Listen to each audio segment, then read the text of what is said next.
What's good, podcast fam? It's your boy Jason Craig, the friendly neighborhood dreadhead. And yes, I know we be running late.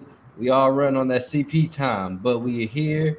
I'm sorry I missed you last week, but I gave you some good news earlier in the week with the Martin reunion review with Miss Courtney Lyric, and last night with the Boondocks Appreciation Show with my boy Adam and Michael from the Fandom Hybrid Podcast. Once again, thank you, Michael. But tonight we here to do a little bit of a catch up and review two other things that's kind of new, and then just talk about this new segment we call Clown of the Week because we got a few clowns this week. But without further ado, oh man. Well, without further ado, y'all, let me go ahead and hit that intro. Where's that intro? Oh no. Oh no. Oh no. Man, you lost the intro. Come on. Oh no, wait, no, that's the Bradley Cooper, man. Dang it. Oh. Well, y'all, seems that I fucked up. Oh no, I did. There you go. All right, y'all. Without further ado, let's go ahead and hit that intro. Or add the intro. Well, while the intro loaded, man, how y'all doing tonight? I'm good. Good. How you doing, Adam? I'm gravy, man. I'm chilling. I'm on my way home, just enjoying life, all that jazz. Hey, man, that's what's up. Well, all weekend was good. But before, I know that people don't hear about my bitch ass weekend, so let's go ahead and hit that intro. Raider.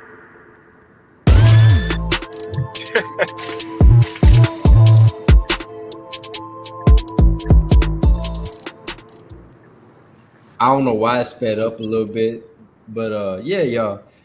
So I think what we're gonna do, I missed y'all last week. I'm sorry, but it's okay because we're gonna go ahead and play a little bit of catch up and go see what our good old pal Buzz, how he doing.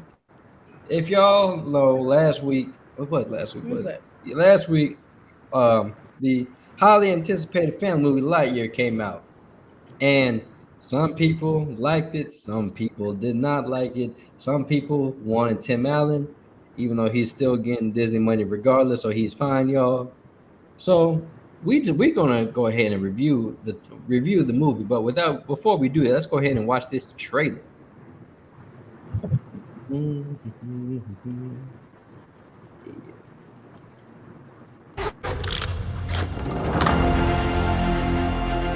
A year of work for a 4-minute flight. Isn't that something? We're all ready if you are, sir. Well, let's go find out if this... We got a breach in the perimeter. Thank you. Buzz Lightyear mission log. After a full year of being marooned on this planet, our first test flight is a go. Let's get everyone home. Good luck, Captain. We're counting on you! Roger that.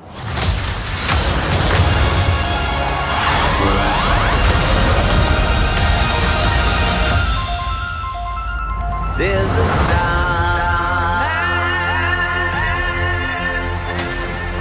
waiting in the sky. Hello, Buzz. I am Socks, your personal companion robot. We'd like to come and We're being pursued by just a massive robot. waiting in the sky. He's That was utterly terrifying, and I regret having joined you. Buzz,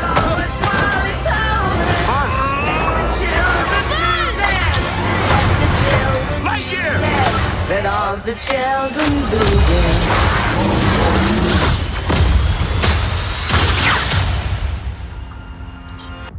I can provide sleep sounds if you like. I have several options. Summer night, ocean paradise, whale calls. No. White noise is fine. Very well. Good night, Socks. Good night, Buzz.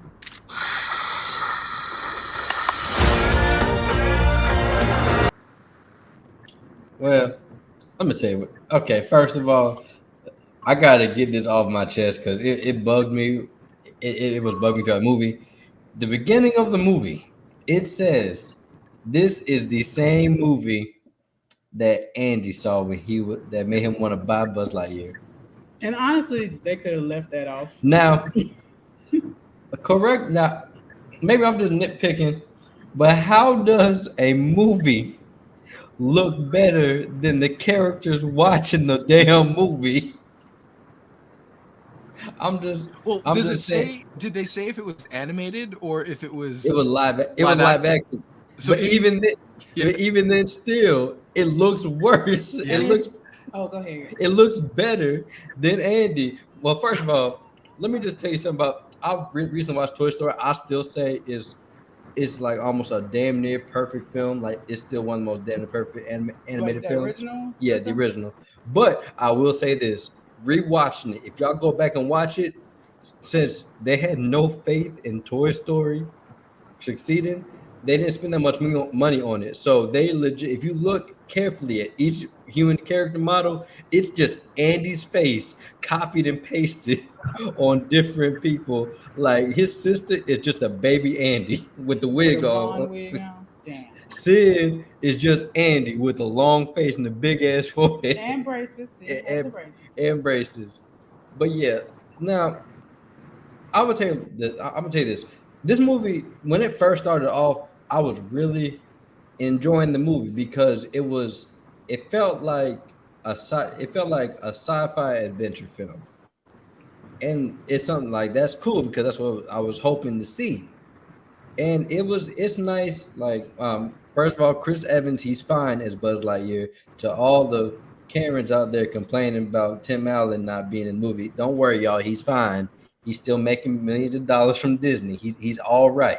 And he's got the Santa Claus show coming up, so I think he was busy with that. They still They're gonna do it. Yeah, they Tim still is do. good. Like Tim ain't tripping. So But yeah, Yeah. like, go ahead, Adam. Well, I was gonna say the reason why I think a lot of folks are tripping off Tim Allen not doing Buzz is because Tim Allen is openly, super duper conservative, and they had a lesbian, kissing scene in it. So a lot of folks are probably like they didn't get Tim Allen because it was too woke. And to be honest, the people that think this movie's too woke, bro, it ain't really nothing out the ordinary. it's very modern. So let's not pretend like what they're saying isn't true. That's Yeah. that's my only complaint with this supposedly being the movie that Andy and I are the same age, watched in 1995 that made him want to purchase. First of all, like you said, the graphics were way too good, and secondly, it was black folks everywhere in this movie. I don't even think there was a black person on Toy Story. Like even maybe one of the friends who came over for the birthday party, but other than that, there were no Negroes. But it's like a full cast of Negroes and then a lesbian couple in a movie in 1995. Like Yeah, I that's said, not- that's- like I That said, ain't happening. like I said, they were just trying their best to connect the movie because, like Courtney was saying, that they should have just had this being what would you say, Rick the Space What Ranger? I said was, okay, let's not fake. The movie is good and the story itself is well written, but it's too serious for Toy Story. It could have easily just been Rick the Space Ranger and it still would have been good. It didn't have to be Buzz Lightyear because people were expecting, we know it's not Toy Story. We know it's not Toy Story 5, but to a certain degree, it was so heavy and serious, period, compared to Toy Story. And also, Andy was a 6-year-old child. This serious ass movie Mhm. probably would not have been his motivation as a 90s kid. I'm just don't see that.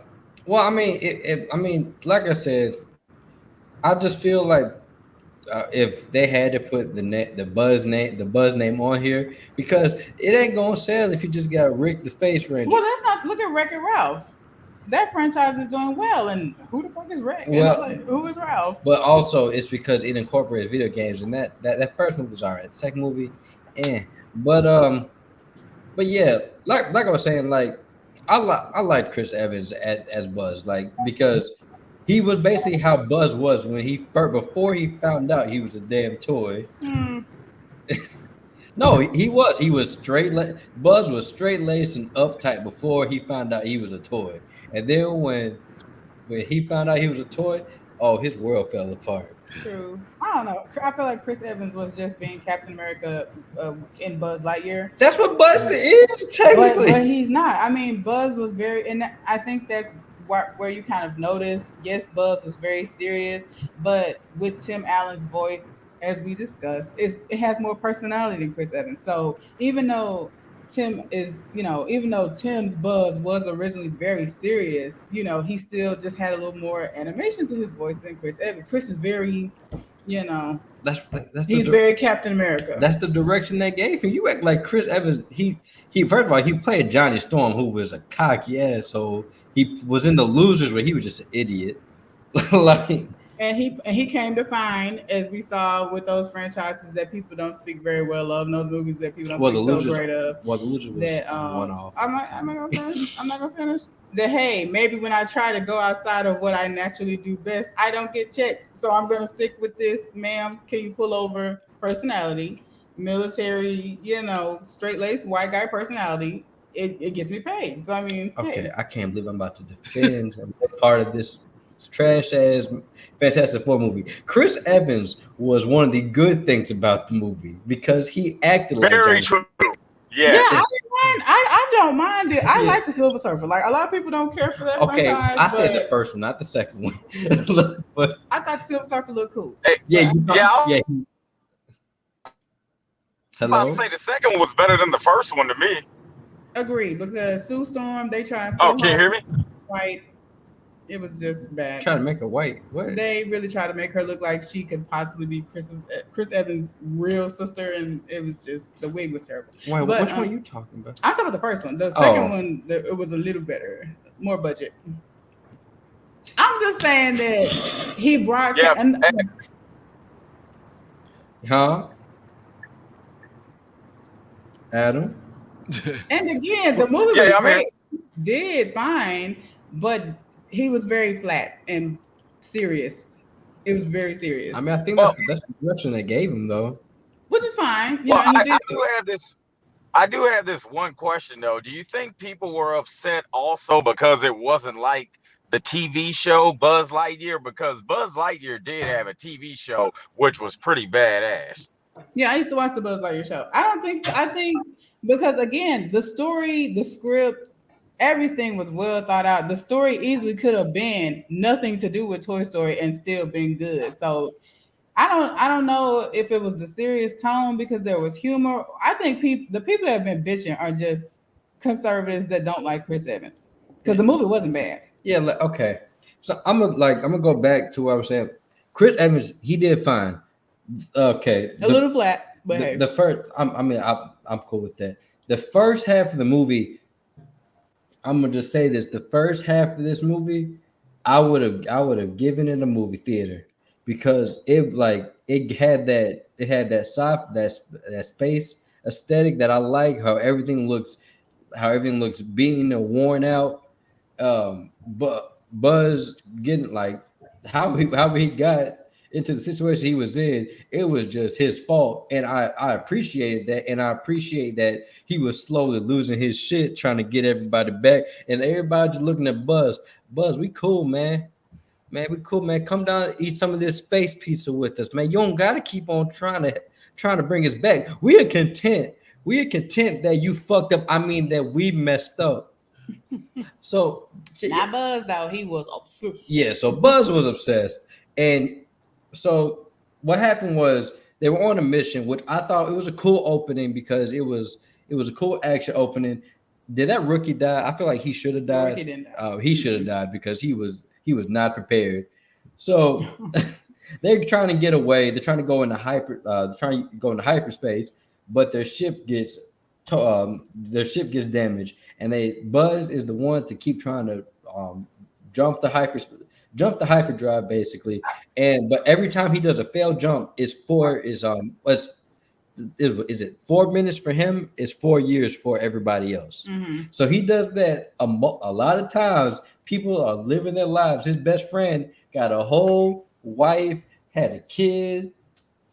No, she had a whole wife, had a son had a daughter, and then when he finally gets it, his best friend's dead. Some black dude took her spot or took her off his space. And then what else happened? I'm trying to think. But it's been 60 years since he did the jump. I think 80. No, it was 60. Yeah. So it's been 60 years since he did the jump, and he's trying to, for whatever reason, try to fix everything still.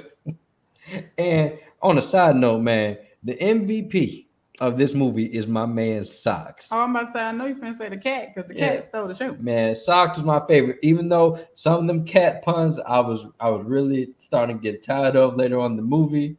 But yeah, man, Socks was the MVP. But the whole movie, the whole first half of the movie, I was really enjoying.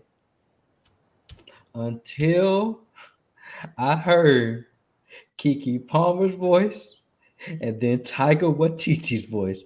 I love Taika Waititi. He is very talented. But y'all gotta give this man a script and stop letting him ad-lib his lines. I thought they were great.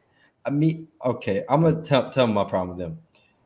It's okay for you to have types, but when their types don't grow and they're just there for comedic value, like there was no growth between maybe possibly Kiki's character. Yes. But that's the only character. That the old granny who can only use 3 things to blow something up, and Taika Waititi who was clumsy as hell. First of all, these motherfuckers should have died when the first robots attacked because they did not know what the fuck they were doing.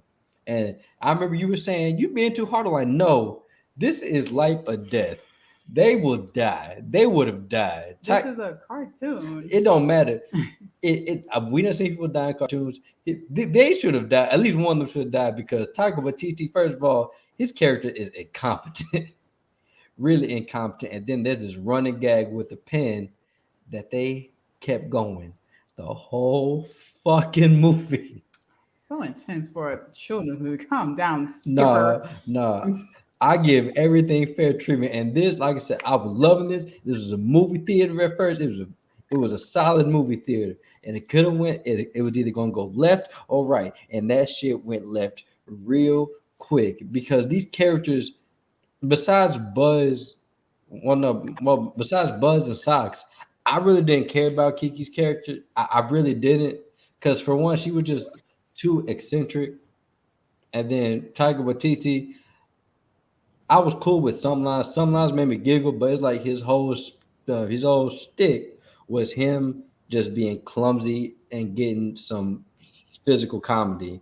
And the old lady, she's just like, I'm just here to get years off my sentence. Like, that's literally all she was there for. Yeah, the purpose of their team was to develop Buzz's character. They're not important. Buzz is the main character. But still, you like even side characters, they have some growth. And they did have growth. No. Kiki's character had growth. Taika Waititi had no growth whatsoever. And that old lady, she was just there to not get fined, I guess. They all went from being, I guess, renegade rookies to being actual. How could you say there's no growth? They became Star Commanders. They had no business being Star Commanders. What the hell they do? They saved the world? Barely. But they did it. No. First of all, that's writing, and that writing bullshit. Like I said, this movie, it was fun. I was having a lot of fun with it. But those characters, it dragged the movie down for me. Well, haters gonna hate. But hey, because Buzz is bland as fuck. If it wasn't for I just thought about that. I'm so glad you brought that up because Buzz is bland as a piece of bread ass. We needed the comedic effect from that team. No, okay, look. It was super serious before they came along. It would have been cool if with a little bit of comedy, but it was just they were just throwing comedy in there. Like it was so many jokes in that could have been left out. And yes, Buzz had to be shit because he probably looked at these motherfuckers like, all of y'all are stupid. All of y'all are stupid. As I said when we saw the film, they weren't stupid. They were ignorant. They literally saved the world with like the plan that they worked was Kiki's plan. Okay, they didn't. Oh, go ahead. Hate Simone. You want to know why I hate this team, Adam and Ryan? Why is that? So in the movie, okay, the running gag is Taika Waititi was like, I have a pen. Do you need a pen? Oh, you might need a pen. Okay, so I'm like, they do this throughout the whole movie when he's first introduced, right? And then for them to fix a hyperdrive, something that requires real tools, they said, damn, we need something kind of long, but not too long, something pen-like. And Taika Waititi's like, what? They needed a screwdriver. They did not say we need No, something pen like. no. And They said something, a pen ain't no damn screwdriver. Like I said, it was the closest thing they had. Like I It said, saved the day. that is that. I almost said something that would have gotten canceled. That is stupid. That is really, really stupid. And the fact that they foreshadowed, it would have been different if they would have foreshadowed it once, but they put that shit in your face the whole movie. So Like, yeah, so wouldn't it have been kind of also stupid for them to play it up that much and then not bring it home? That would be like a oh, you false know what? setup. Oh, you know what? Don't bring in the fucking pen in the first place. How about that? Oh, gee. Chill pill, dude. No. This, like I said, The purpose of the obviously inexperienced group was to develop Buzz's character because he was a hard ass that didn't like rookies. But he would not grow as a person or as a space ranger without these rookies. That was their only purpose, was to develop his character. I'm gonna tell you something. If you've seen Starship Troopers, Which I have. those people are stupid, but I like them a whole lot more. This is with the giant bugs? Yes, I like them Oh. a whole lot more. Damn, it can't be that bad, is it? No, I'm just saying the movie itself, it's enjoyable, but that team is a glaring problem for me just because they're there just for gags. It's Taika Waititi. I'm about damn near Waititi'd out. This man, he ad-libs too much. Just too much. He like Ryan Reynolds. They don't give these dudes a script. They just say, go out there and be you. Mm. And it's only so much I can take. And then, like I said, the granny, I don't think she even had that many lines. And if it was just to tell Taika Waititi to shut up. Yeah. Kiki Palmer, like I said, Kiki Palmer, at least she had growth. At least she was the one character in that film that had growth. And then the ending, I did like, and like I said, toward the second half, it just started becoming a generic action flick. But I was cool with who the villain was. That I was like, okay, I can rock with. I wish you would. Everybody saying first you weren't working with it. I wish you would. I would have loved him if he would have shot Taika Waititi's character out of space. But So violent. So violent. Wasn't nothing wrong with them folks. They were there to be funny, Man, and they were. look, I'm glad that you can be the hero, but I'm gonna be the villain. How Fuck am I the hero? Fuck those people. Damn. If they really weren't that bad, children, parents still take your kids. to see No, the film. no. See, kids parents take your kids because like the kids will enjoy it because the kids are there for the gags. But me, I'm like I'm for the gags to a certain extent. Mm-hmm. That's why I can't stand the fucking Minions. That's why. I guess sounds like Jason was in I'm a grown man mode. I don't know because it was giving me the blues about my opinion that night, but all of a sudden he wanted to be the villain. No, They said I was being way too hard on the movie, and as you can see, and I haven't changed my opinion. Yes, the group was goofy, but we were here for Buzz, and as bland as Buzz was, baby, he needed all the backup dancers he could get because he was too fucking serious. So I like the trio. I think they were cool. well, you know what? The trio was there. So if you like visual gags and you like Taika Waititi being Taika Waititi, or just picture if Korg was on this team, basically. That's what you get. and Korg is cool with like spurts of Korg, but a whole hour of Korg, I'm like, okay. But I didn't even know them was the same people until you told me. how can you not tell with that thick ass accent he got? He didn't sound the same in this movie. Yes, he did. Okay. He didn't even try. All right.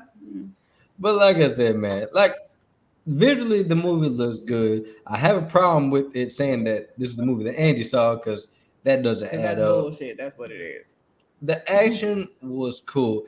Now, I will say this: if this movie underperformed because this probably would have been built more for Disney Plus. So, with that being said, everything I've said about, like I said, Do you think that's why it underperformed? yeah, Nah. Yeah, like it underperformed because for one, they didn't really market it that well. They really didn't market it that well. Let's keep it a buck. Conservative people didn't want to watch it because they don't like Chris Evans, and it was two chicks kissing for like 3 seconds. That'd be all right. That's why it underperformed, because it was a good movie, and it didn't have to go straight to Disney Plus. I didn't mind seeing it in theaters at all. I feel like the theaters is where it belongs. Well, now, I say as far as the cinematography goes, that was movie theater quality. But like I said, the second half, first half of the story, it was great for me. But then it got generic. And like I said, nothing wrong with it going to Disney Plus. So with that being said, I'm gonna just give mine a very high store-bought, borderline buttery. All right, let's see what the comment says. Look, girl, you should have invited me. I would have loved to be a part of this. I don't know who that is. Yeah. But we'll get you in next time. Okay. But so that would you give it a butter? I gave it a high store-bought almost borderline buttery. But like I said, you are such a flip-flopper. No, I never. Okay, look, the way these ratings go, so y'all can get a gist of the ratings. We got a fuck you, which is basically a 0% or in between 0 and 10%. We got salty, which is like a 20. We got a 20 to 20 to 30. Then we got store bought, which is 40 to 60. Yeah, 40 to 60. Buttery 70 to 80, and then gourmet is at 90 to 100. So yeah. So you go to buttery? No. I give it a high store bought.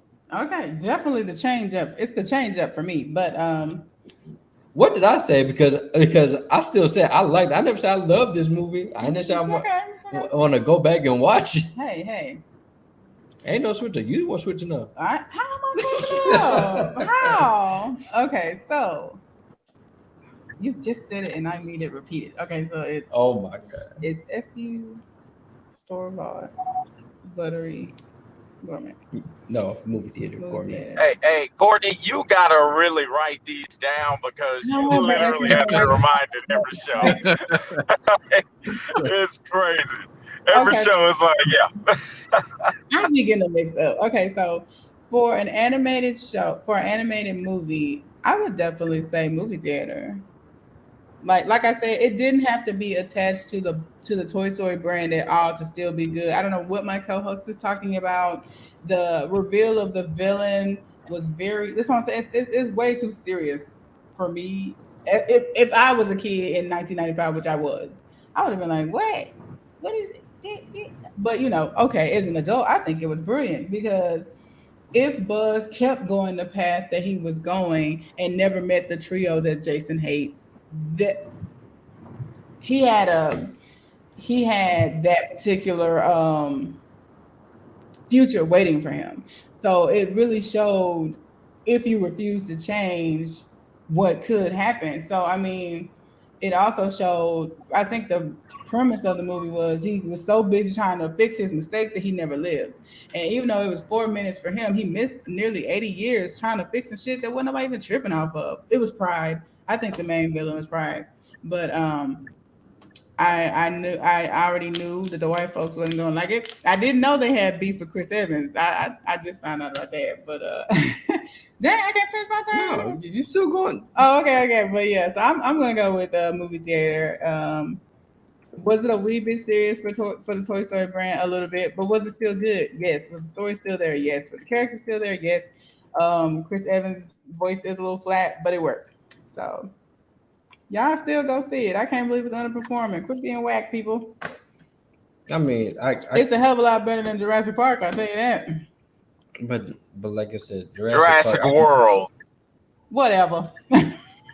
I mean, but yeah, just because the movie is better than that, don't mean that the movie that's bad is gonna underperform. Look at all them shitty ass Transform movies, $1 billion. I'll tell you, it's not nothing to do with the quality, the cast, none of that. It's that bullshit conservative shit. That's why they didn't see that movie. I just think people just. I'm gonna tell you the reason why. This is my reason why. People feel like there was no need for a Buzz Lightyear film because really there isn't. There really wasn't. That's why I say it could have been any Ranger and it would be fine. But with saying that, I do kind of like that because there are some stories I would like to see, like what like movies that Andy saw. I'm getting some going at this point. It'd be cool to see an animated Western with Woody.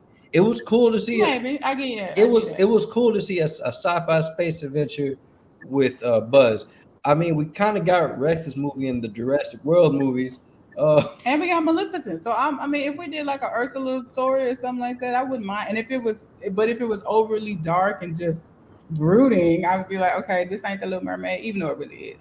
But I mean, if you're being Disney, honest, just get some original content. I mean, it was original. I was like, wait, what? It was original, but it was still connected to something old. It could have been Gain the Green Ranger, and it still could have been good.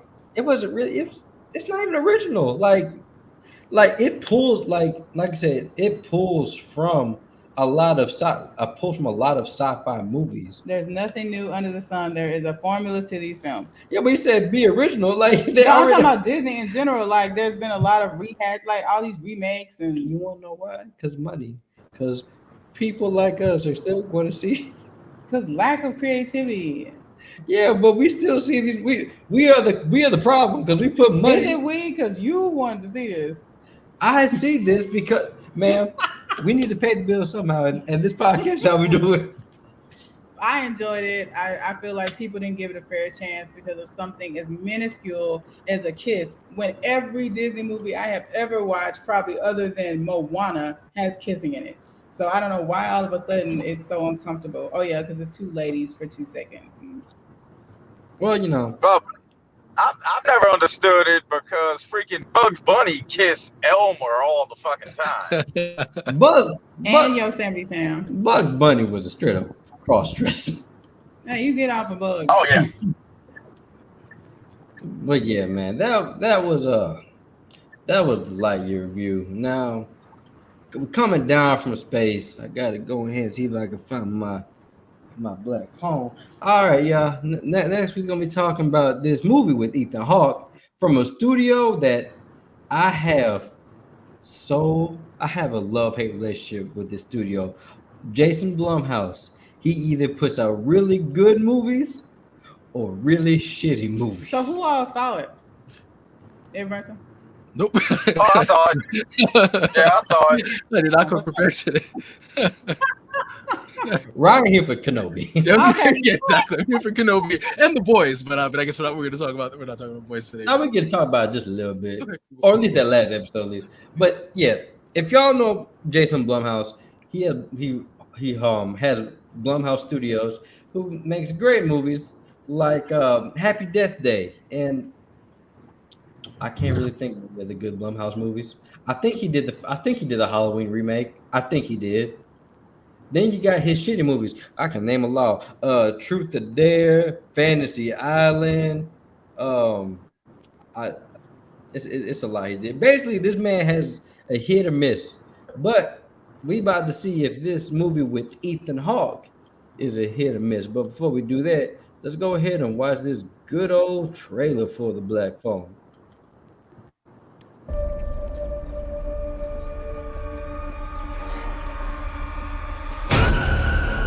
Would you like to see a magic trick? Yeah.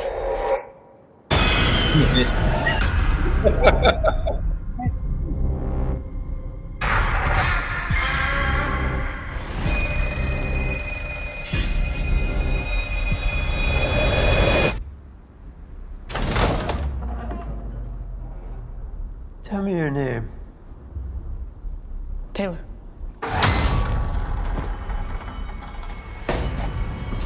I was really starting to like you, Finny. I almost let you go.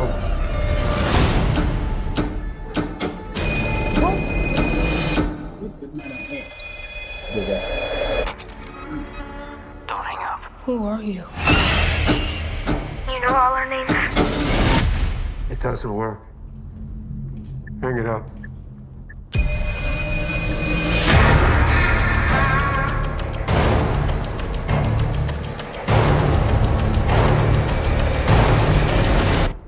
I made you some breakfast. What'd you put in that? Salt and pepper. Have you seen this boy? My brother, he was taken. By a man with black balloons. I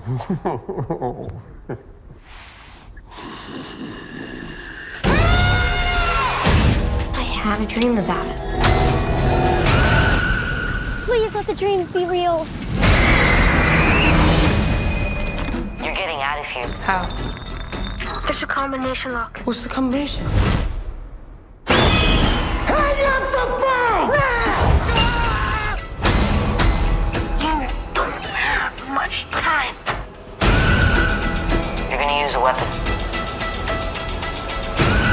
You are special, Vinny. Please hurry! Ooh, the creepiest damn thing.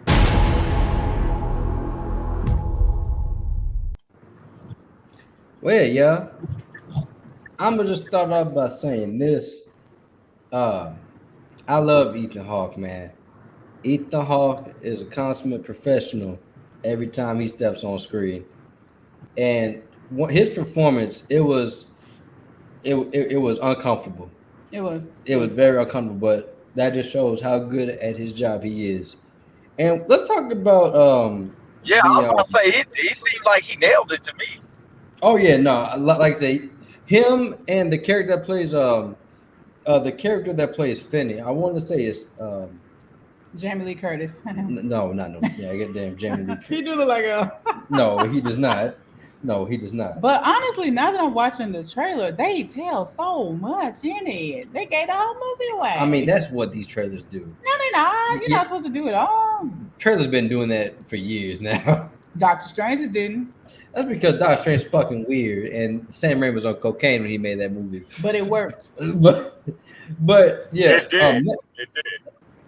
Mason Thames. Oh, that's his name. He actually did a great job as the kid. Well, I'm gonna talk more about the other child actors, but he did a great job, and he was able to work well chemistry wise with all the other actors, even the ones that were not so talented. Damn. But one thing I also liked about it, I'm glad to not be in the fucking 80s. I was so glad that it was a period piece for the late 70s. Come like, we done seen so much of the 80s. Can we get another time period? So it was nice to see the 70s and to show how laxed everybody was in the 70s, because a lot of people don't realize in this, like up until the 80s, people were leaving their homes unlocked at night. People were letting their kids play blocks away and come home the next day. And as you know, child abduction and murders happened frequently in the 60s and 70s. So it was nice for them to stay true to that time period. Now, another thing, thank you, Blumhouse Studios. I finally got to see Stephen King like bullies get their comeuppance, because this is one heavyset bully. He was talking all that shit. He got his ass beat. I was so happy. I was so happy because in all these shows and movies, these teachers, they be doing the hardcore bullying in front of the teachers, and the teachers don't do shit. I'm like, y'all can at least reprimand them or something. They just stand in the back just looking like he'll fight. Oh yeah. He'll fight back eventually. Fight back, little Nick. Nah, never mind. Go ahead and go to the office. And don't tell him I was here either. I'll beat your ass next. But wow. But what makes the movie unsettling is, even though there's some supernatural elements in this movie, this can really happen. Like this happens on the daily. Which is sad. I'm not that part made me uncomfortable. I don't like children being hurt. I'm not a fan of adults who hurt children. So I mean, yay for entertainment, but it was very true. I just didn't like that. I'm not a fan of that. So, but was the movie still good? Yes. Yeah. And the basis of the movie is like I said, without like this is the basic premise of the movie. We follow Mason Thames' character Finney and we follow both him and his sister. The first half of the movie is just them going like living the normal life.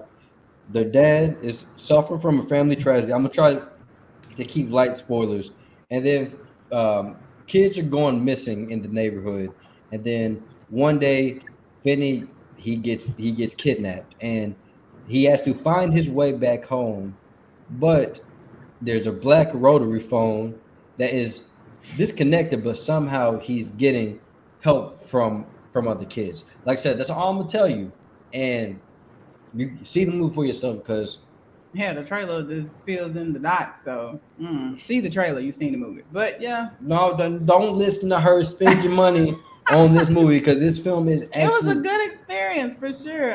The jump scares, the first few were definitely well placed because both of us like what, But it wasn't too much. I think you said it was becoming too much, but I don't think they overdid it. There was story. There was character development, there was a villain, and then there was the end. So, I mean, it was a well fleshed out story without too many scary horror gimmicks. Well, no, that's why I disagree with you because, matter of fact, he did Insidious. So that's why that's my main problem with these productions with Blumhouse in general. He relies too much on the jump scare. Now, there are jump scares he does properly where it's unexpected, but then after a while you kind of start to expect them, and I was like, you should have only did like 1 or 2 jump scares and then relied on the tension that you're building, which this movie excels because it builds tension perfectly. It builds tension perfectly.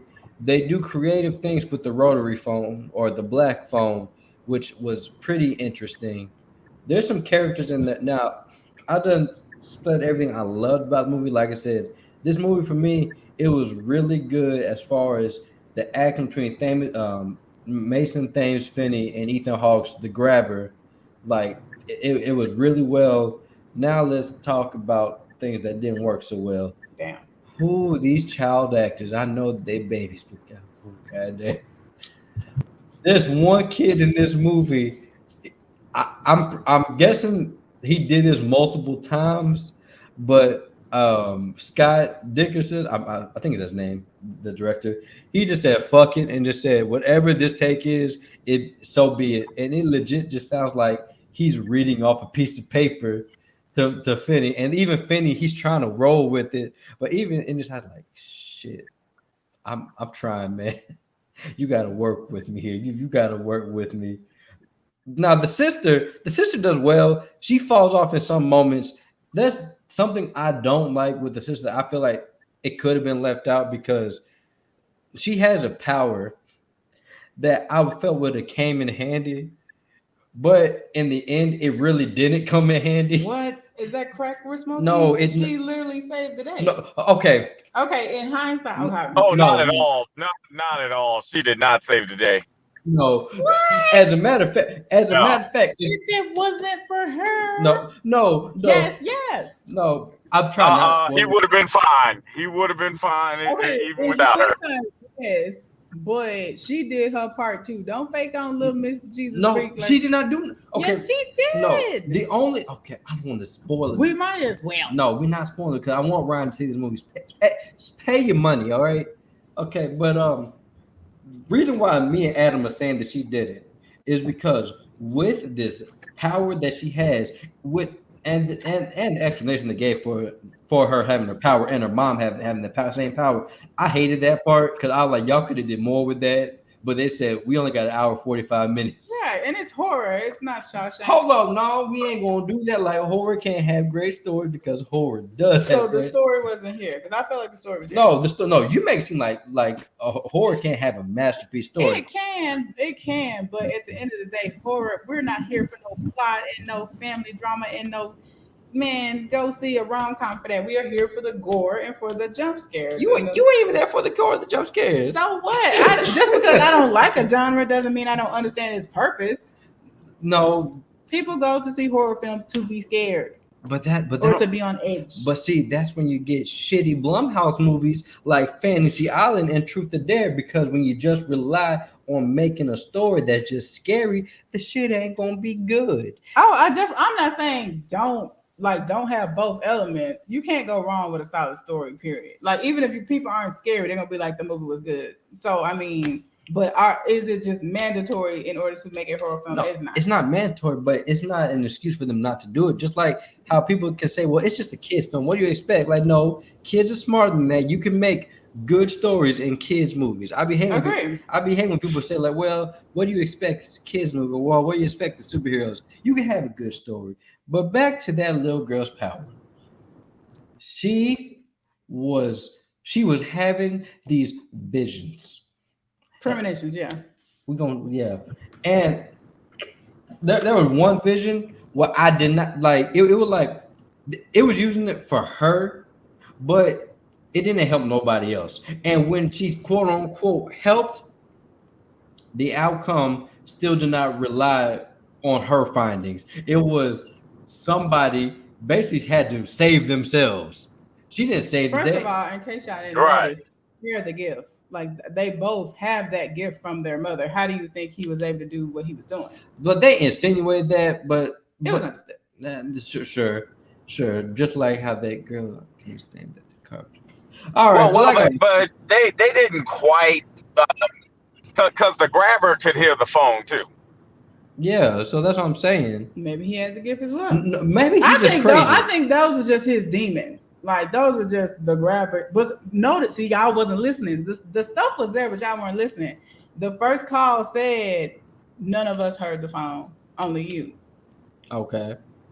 He hears the phone too. He pretends that he doesn't. So either he got the gift or those are just his demons.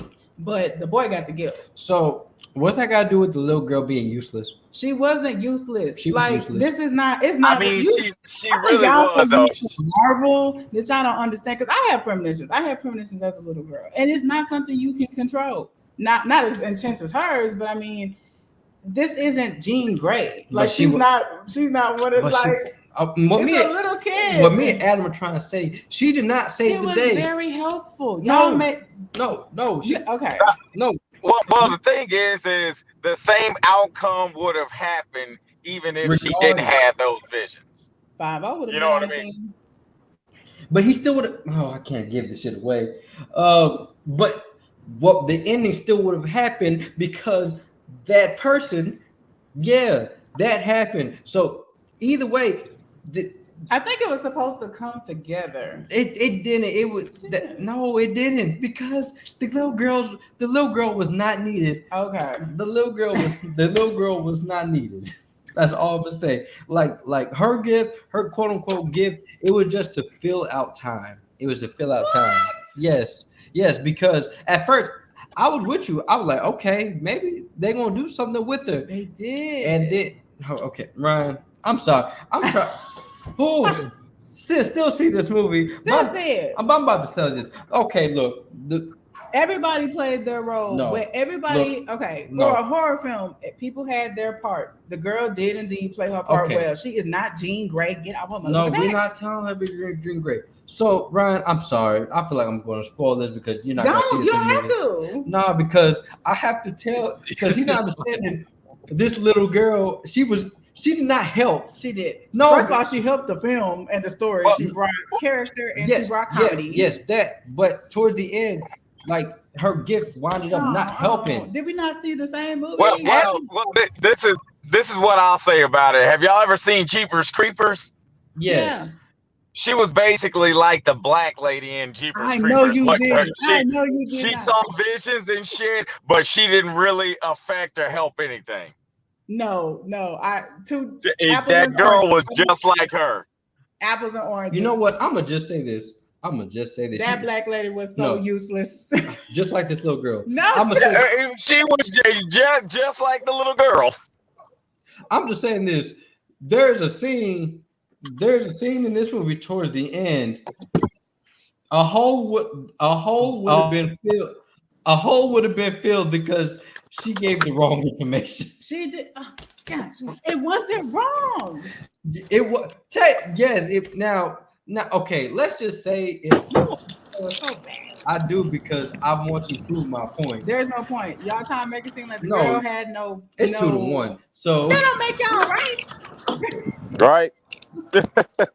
So it's two. Like what I say, if the information she gave was false and what happened didn't happen, it would have been useless because film would have been over.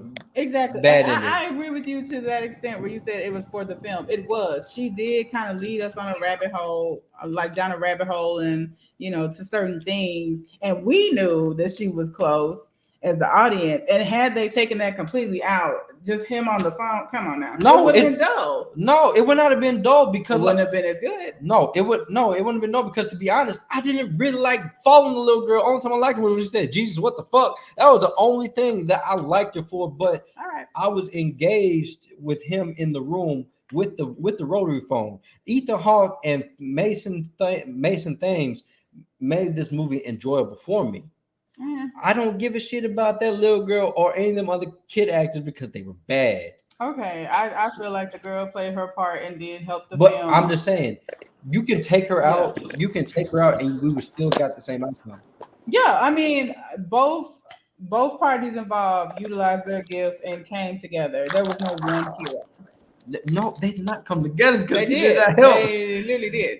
Literally. We're going to agree to disagree, but the little girl was about as useful as a screen door on a submarine. But sure. But yeah, or an asshole on your elbow. Y'all are being so extra and just exaggerating. Y'all act like she led them to a different city, nigga, across the street. Like, yeah. As a matter, and what? It was for the story. Let's say she would have hit the nail on the head and did everything right. Boring. Like, what is this? 11? Who reads minds and knows the future? This typical that. I'm gonna just tell you this, just to put perspective in it. I bet that the victims of Wayne Gacy and Ted Bundy, if they had somebody like her that could help, and she gave them the wrong location, I'm pretty sure they would feel just like me. You were fucking useless. Well, no, and Sylvia Brown and like people in the 70s, they use mediums all the time to help solve cases. So I mean, but I'm just saying that was that was the one. And again, it's a child medium who barely knows how her little gift She could even have operates. She could have been left out of the movie. Oh my god! I agree. She could have been left out. Now, speaking of characters, this movie has incompetent characters that get what they deserve. There is an actor in here who was in he was in Sinister and something else, but he was there for comedic effect. Let me see if I can find him. The little Freddie Prinze Jr. James Ransom. His character is so stupid. He played what's his name off of It Chapter 2. He played the older version, the dude that died. I forgot his name. Y'all remember? Nah, I don't. I'll be honest. The one that like big Eddie. women. He played Eddie. He played Eddie, and he is so incompetent that what they do with him in the movie, I was like, you know what? You deserve that. You really do deserve that. But yeah, man. Also, another character I felt was uneven and one note was the dad, played by Jeremy Davies. His character was just so uneven and one note. 1 minute he's abusive, next I'm just like, I guess they didn't know that they didn't give him proper direction for his character. I think he's a complicated soul because he was grieving during the 70s, and we all know mental health was a no-go, especially for men. He is now a single dad, and his outlet is alcohol. I don't even necessarily think he was just a rotten ass evil dad. I think he just was all over the place. So I guess discombobulated would be the term I use for him, because he wasn't necessarily just some evil ass asshole. To the capacity he could in the state he's in, he does care for his kids, but is he shitty at the same time? Yes. Well, remember the acting. Yeah, and also like he was really like that because he didn't want his daughter to turn out, to kill herself. I mean, so right. Yeah, he was, but he wasn't just like pure straight up evil.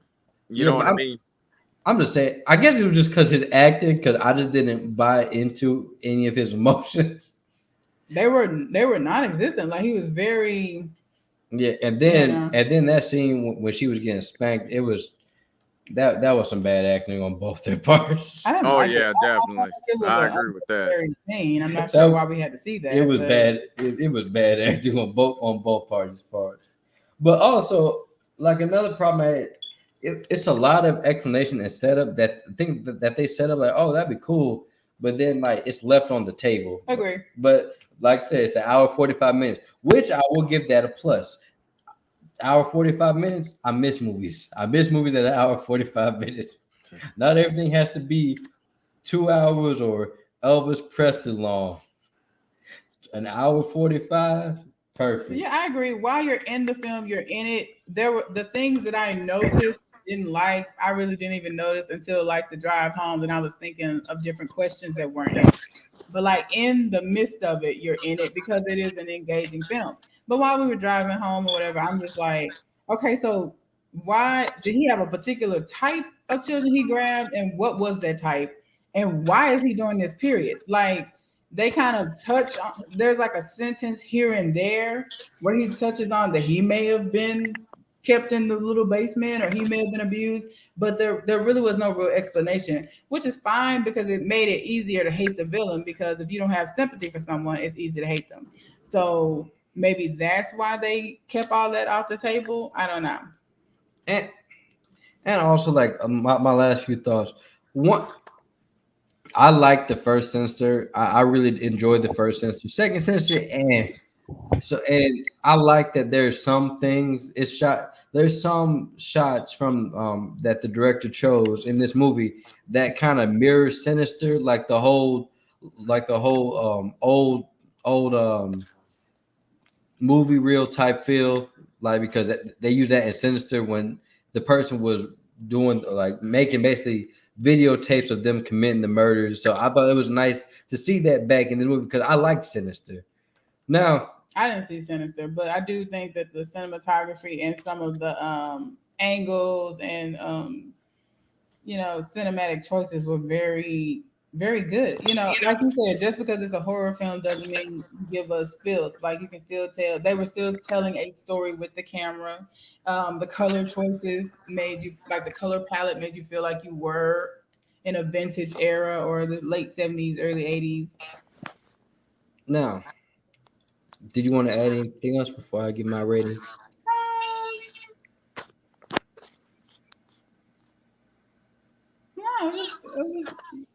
Not that we can't spoil. So, I mean, there's something that I wanted to add. Like, I really actually did like the fact that all the, ghost children or whatnot had the whole goal of helping him escape, even though a lot of those attempts were very, very failed. Like it was one of those things where it's like, okay, there's no possible way he could do that and get away. I just thought that was pretty awesome, though. Adam, you just spoiled it out. I mean, it was in the trailer. Yeah, I figured that from the trailer. But yeah, I'm like, come on, man. Adam's question or his concern, it never, like, everything they tried failed for them. But when you saw. Yeah, I did. But, they would be like, oh, I did this and that. And I'm looking at that shit like, that didn't work for you. But then, okay. So I like the, I'm going to say it, the camaraderie. And I was kind of hopeful because I love kids, and especially boys, because I'm a boy mom. And I'm so glad I did not think of my kids while watching this because I was so in the film. But when it was over, I did think of them. And I was like, this is a disturbing movie. But just imagine, because like Jason said, these kind of things do happen, unfortunately, you know, there are sick people in the world, and unfortunately, those kids don't have gifts. So, yeah. Well, I'm gonna give my rating. If I had to give this rating, it'd be a high movie theater. Like I said, this is a well-paced thriller. It's more thriller than horror that'll keep you on the edge of your seats the whole way through. And Ethan Hawke does what he does best, and that has you buy into the craziness of his character. Mason Thames, he has a bright future in Hollywood because he is a professional in this movie. He's able to bounce off of actors that really aren't as strong as him, but he can make it work. And Ethan Hawke and Mason Thames, I like the scenes with them in it because the scenes felt real, and this was almost perfect. But I have the bad acting from the side characters, some of the explanation they left on the table, and some of the plot holes. I couldn't give it a perfect rating just because of that. But I'm gonna give this a very high movie theater. This is well worth a trip to the movies. Courtney. Okay. If you forget these ratings one more time, I swear. Then I'm just gonna because I forgot. No. But for real though. For a horror film, I would definitely say for a horror film, I'm gonna because it was way better than Malignant. And probably had half the budget. Don't you mess with my man Taters, all right? Don't mess with Taters, all right? And honestly, it might have been better than Candyman. I can agree with that. I mean, I like the first Candyman anyway. And probably had half the budget and half the effects of both of them. So I would say, with that being said, I'm gonna agree with you with a movie theater for a horror film. I'll go with a movie theater. My thoughts are a little bit opposite of Jason. I did not think the Jamie Lee Curtis lookalike was that strong of an actor. Oh wow, he do look like Jamie Lee. He does not like no Jamie Lee. I don't see it. I'll be honest with you, I don't see it. Maybe you need new glasses. I see it, man. That's her. I mean, you did think Miles Teller was the main character in Ready Player One, so you know.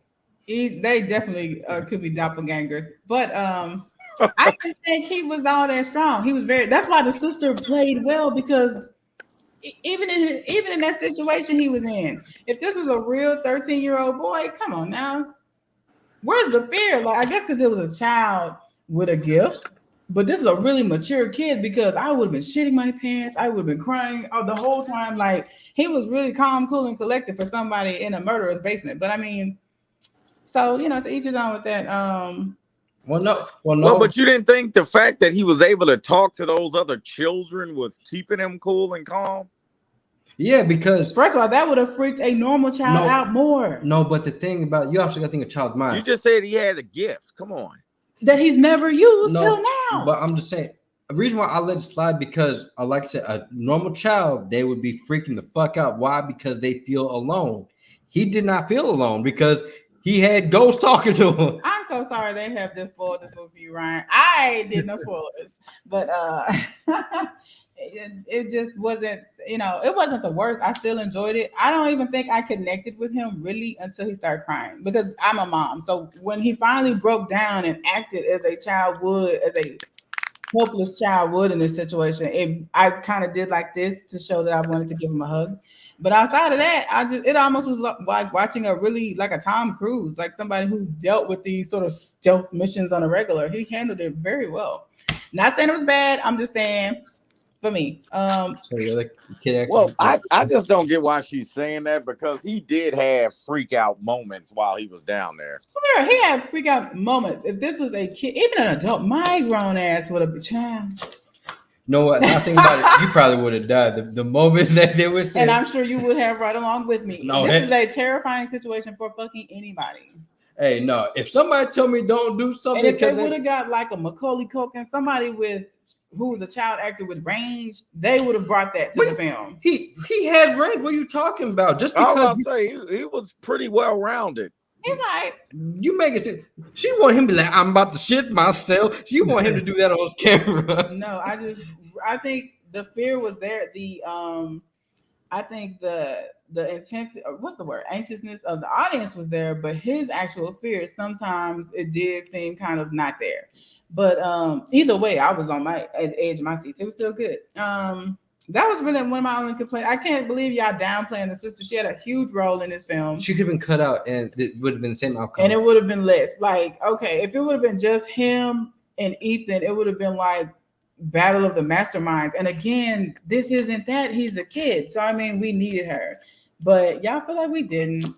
I think she helped a great deal, even if she didn't do what y'all thought she should have. She's not motherfucking Professor X. She's a 9. Oh my God, you with the whole Professor X. Okay. Thing. Okay. They couldn't even see the future.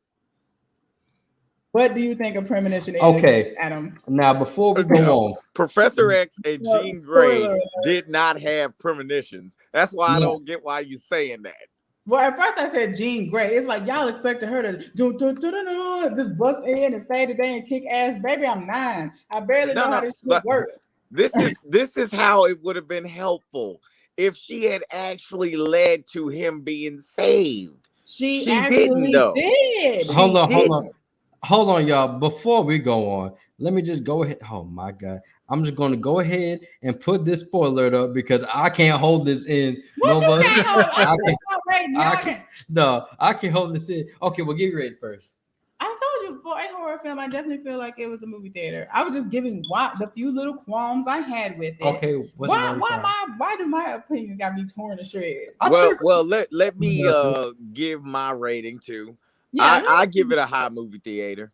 Okay, I'll give it a high movie theater because, like Jason said, the side characters were a little weak, but I did kind of really like the relationship that he had with Robin, Ariana, or whatnot, because I actually had a friend like that my senior year. You know, like he was kind of the puny, nerdy kid or whatnot that got picked on. I just happened to be a swole nerd, so you know I could kind of walk in and be like, "Hey, what are you guys doing here?"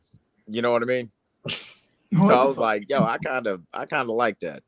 Okay. Am I the only person that thought, did you all feel like he had a type? Like, it seemed like he always went for the baddest boy or like the toughest boy. I just think he just went after whoever he could. Well, if that's the case, why weren't there any girls? I don't know. Yeah, he did favor boys, but he wasn't even racially specific either. You know what I mean? Like, of course, he didn't do it to any black kids, but he seemed to let everybody have it. Yeah, it seemed like he went after kind of like the toughest boys in school, or but then he picked our main character, so that kind of threw off that MO. I was like, well, I guess not.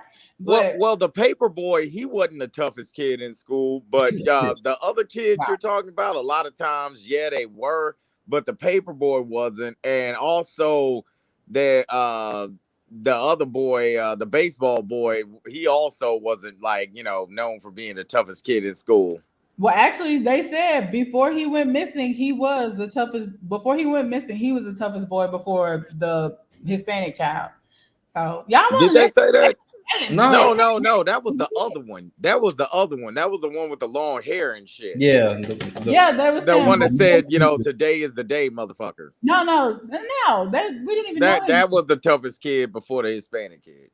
Well, according to the girl, she said the Yumamata kid, I'm sorry, I probably said his last name wrong, was the toughest. No. She was talking about that other kid with the long hair. That's what I'm trying to tell you. She wasn't talking about the Yamada kid. She was talking about that other kid. She when she said, hell, and he could kick both of you guys' asses. So what do you mean think what I can do to him? But yeah, she was not talking about that Yamada kid. She was talking about the other kid. No, I think you're talking about when she was getting interviewed by the only 2 police in the whole state. Yeah. Isn't that what you're talking about? I'm talking about when they were talking at school. When they were talking at school, they were still talking about that other kid. That you want to know what's actually hilarious about you mentioning this stuff? That Bruce Yamada kid didn't even go to their school. The Asian kid didn't even go to their school. Look, y'all, we on like time. like you realize that, right? Look, so how could he have been the toughest kid in school if he didn't even go to their school? And you think that little grown man is talking about all right, look, it don't matter. It don't matter. That's how I know that's what they were talking about. Look, I'm gonna just say this. Look, we are on a time restraint, but I just had to get this off my chest because I want to explain to people that want to hear how useless this little girl was. So I'm about to just go ahead and put it up on the screen. Spoiler alert. Now, y'all can come back when the spoiler alert's not on the screen no more. Now, let me tell you why the girl is useless, Ryan. She has premonitions the whole movie. She sees dead people. No. She technically sees dead people, and then she saw the dead people. Oh, yeah, at the end, yeah, you're right. Yeah, and they were technically dead to begin with. So she goes to the police. Our roof like, yeah, police actually came up. Look, well, yeah, which that's another problem I have with. Like, yeah, y'all gonna save my boy Finney. Come to find out, she gives them the address to the place where they have the bodies. Not the place where he's being held, but where they have the bodies. And guess what? Finney fought the fuck back for, in the words of a lion-ass man and Jesse Smollett, he fought the fuck back. So, and he walked out alive. So, regardless if she was not even in the movie, the outcome still would have been the same. But we only had it there because we had her having funny moments talking to Jesus. I feel like they worked together, like they both utilized the gift. She was useful. Yes, she led them across the street, but it's still his house. It wasn't wrong. You act like she led them to Calcutta or some shit way off base across the street. She brought 5-0, period. Yeah, but what if, but like I said, it could have been if she would have, if Finney never fought back and he would have died, that time that they wasted going through that house, it would have been time saving him, but he would have been dead because Ethan Hawke's character killed him. That's why I say that motherfucker useless. But I still love the movie. And also, what about the boys she saw? What about their redemption? Maybe had she led them to the right house, she might have saved Finney. But what about the peace for those boys? They would have never went over there.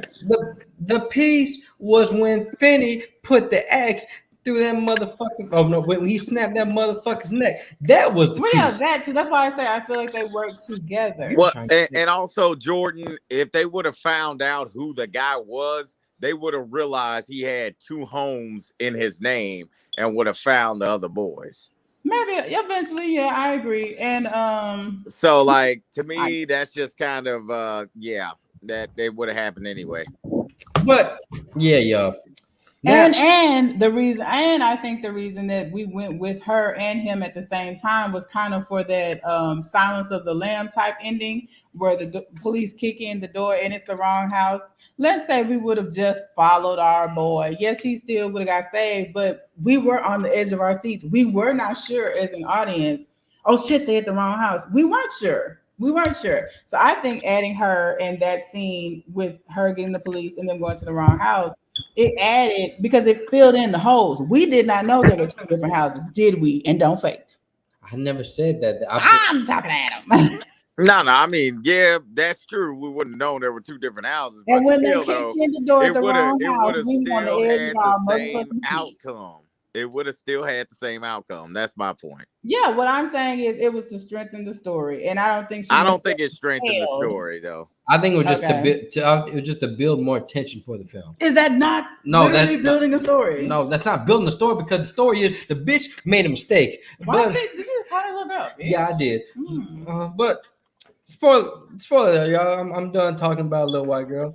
Y'all see the movie, and the white girl does her thing. Don't listen to Courtney, but still see the movie. Listen to her about that. But Little White Girl could have useless. Jamie Lee Curtis was the one that was a little black. You need new glasses, y'all. I'm gonna make a patron. I'm gonna make a patron. Donate so we can get that girl new glasses because he looked nothing like Jamie Lee Curtis. I'm gonna pull up his picture. One moment. Well, while she doing that, man. Now, Ryan, I know you heard us talk about this black phone and this Y'all done ruined it for him now. and this Lightyear, but I'm like, hey man, what the fuck? I came in for the Kenobi.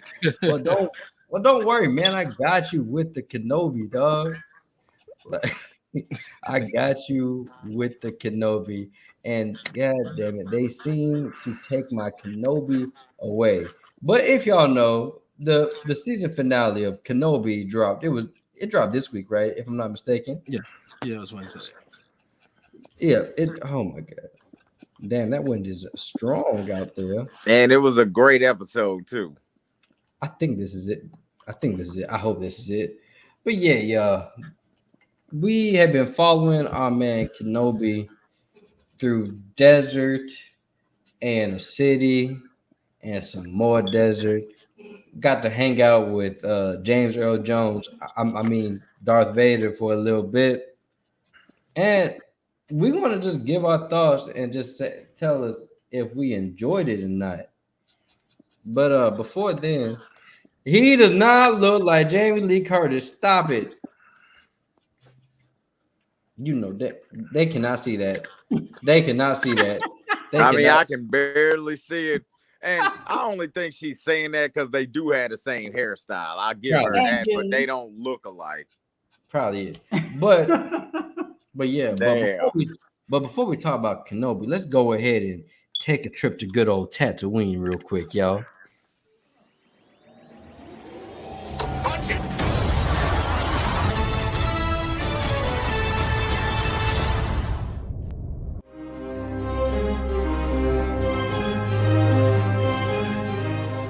I can see him in my mind's eye.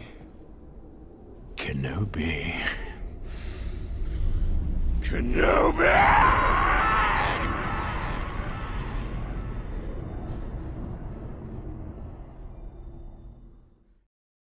Well, Darth Maul has been fun, but that's the last time we're gonna see you. But man, let's talk about this finale. We're gonna try to speed this up just a little bit because trying to go out on a good schedule. But all right, just a recap of the 5 episodes, the 3 episodes that we forgot to talk about. My quick recap. Fourth episode, fuck that episode. That episode's a fuck you. If I had to get ready, it's a fuck you because wasting my damn time. No, I'm gonna tell you why it's a fuck you, y'all. I'm tired of these child retrieval missions in these Star Wars shows. Because Ryan, you remember they did that shit. They did that shit in I want to say it was Boba Fett. When I think he's in the Boba Fett Mandalorian where Grogu got captured. Yeah, the Mandalorian, they did it. Well, it's like I agree. Like that was my least favorite episode of the show because it's like a trope in Star Wars.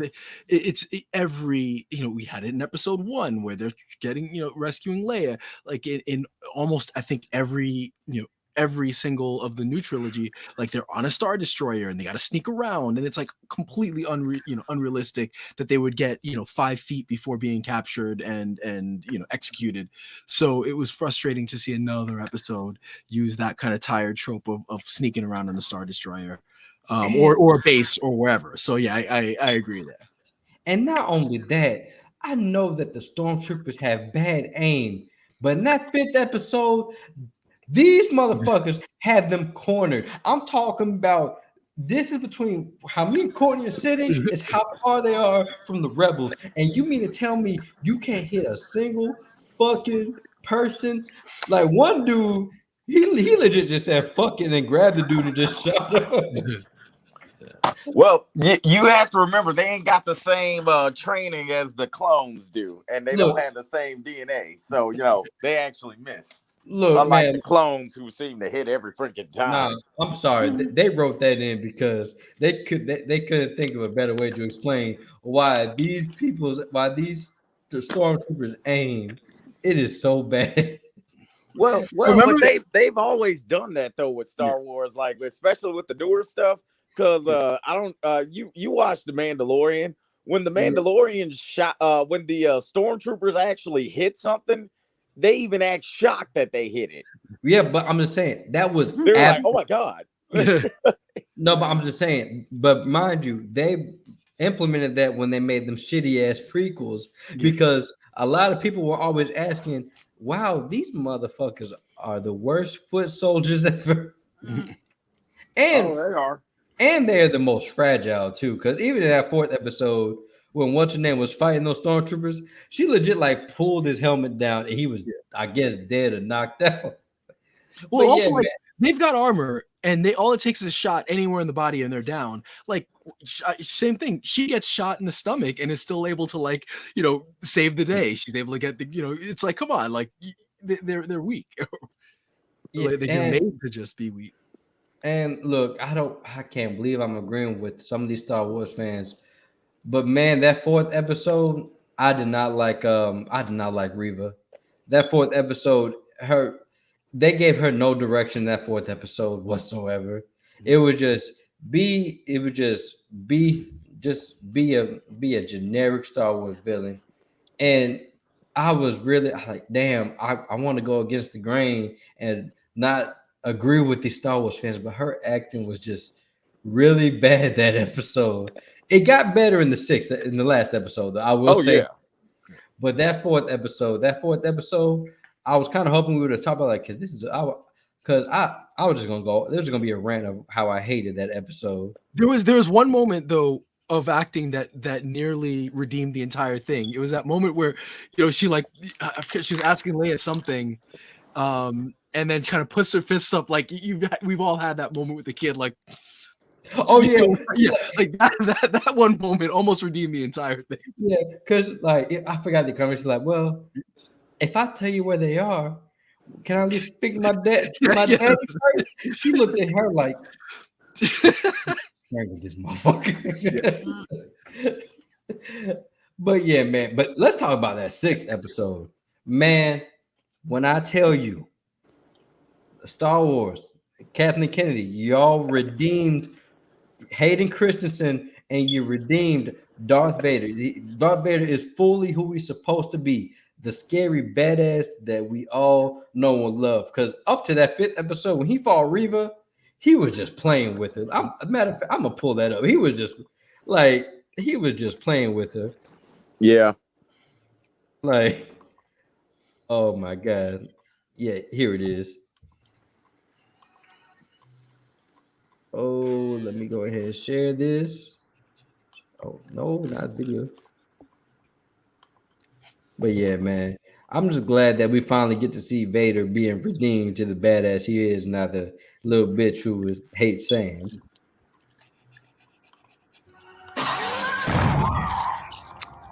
Oh, I fucked up.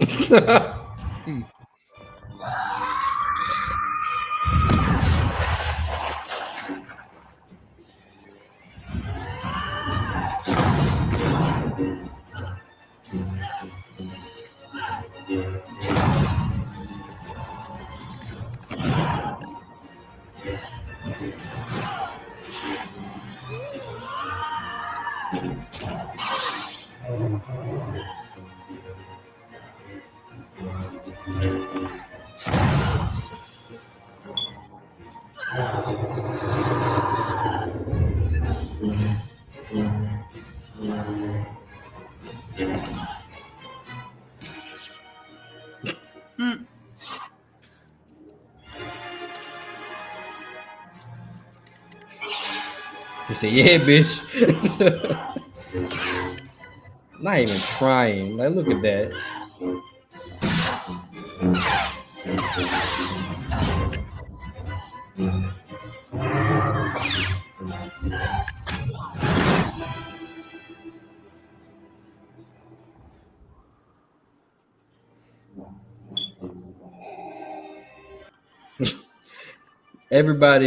Everybody has that oh shit moment. Everybody has that oh shit moment when they fight Vader. Well, I think that was the moment that she realized she fucked up. Yeah, that was the moment that Vader stopped that blade. She like, oh shit, right?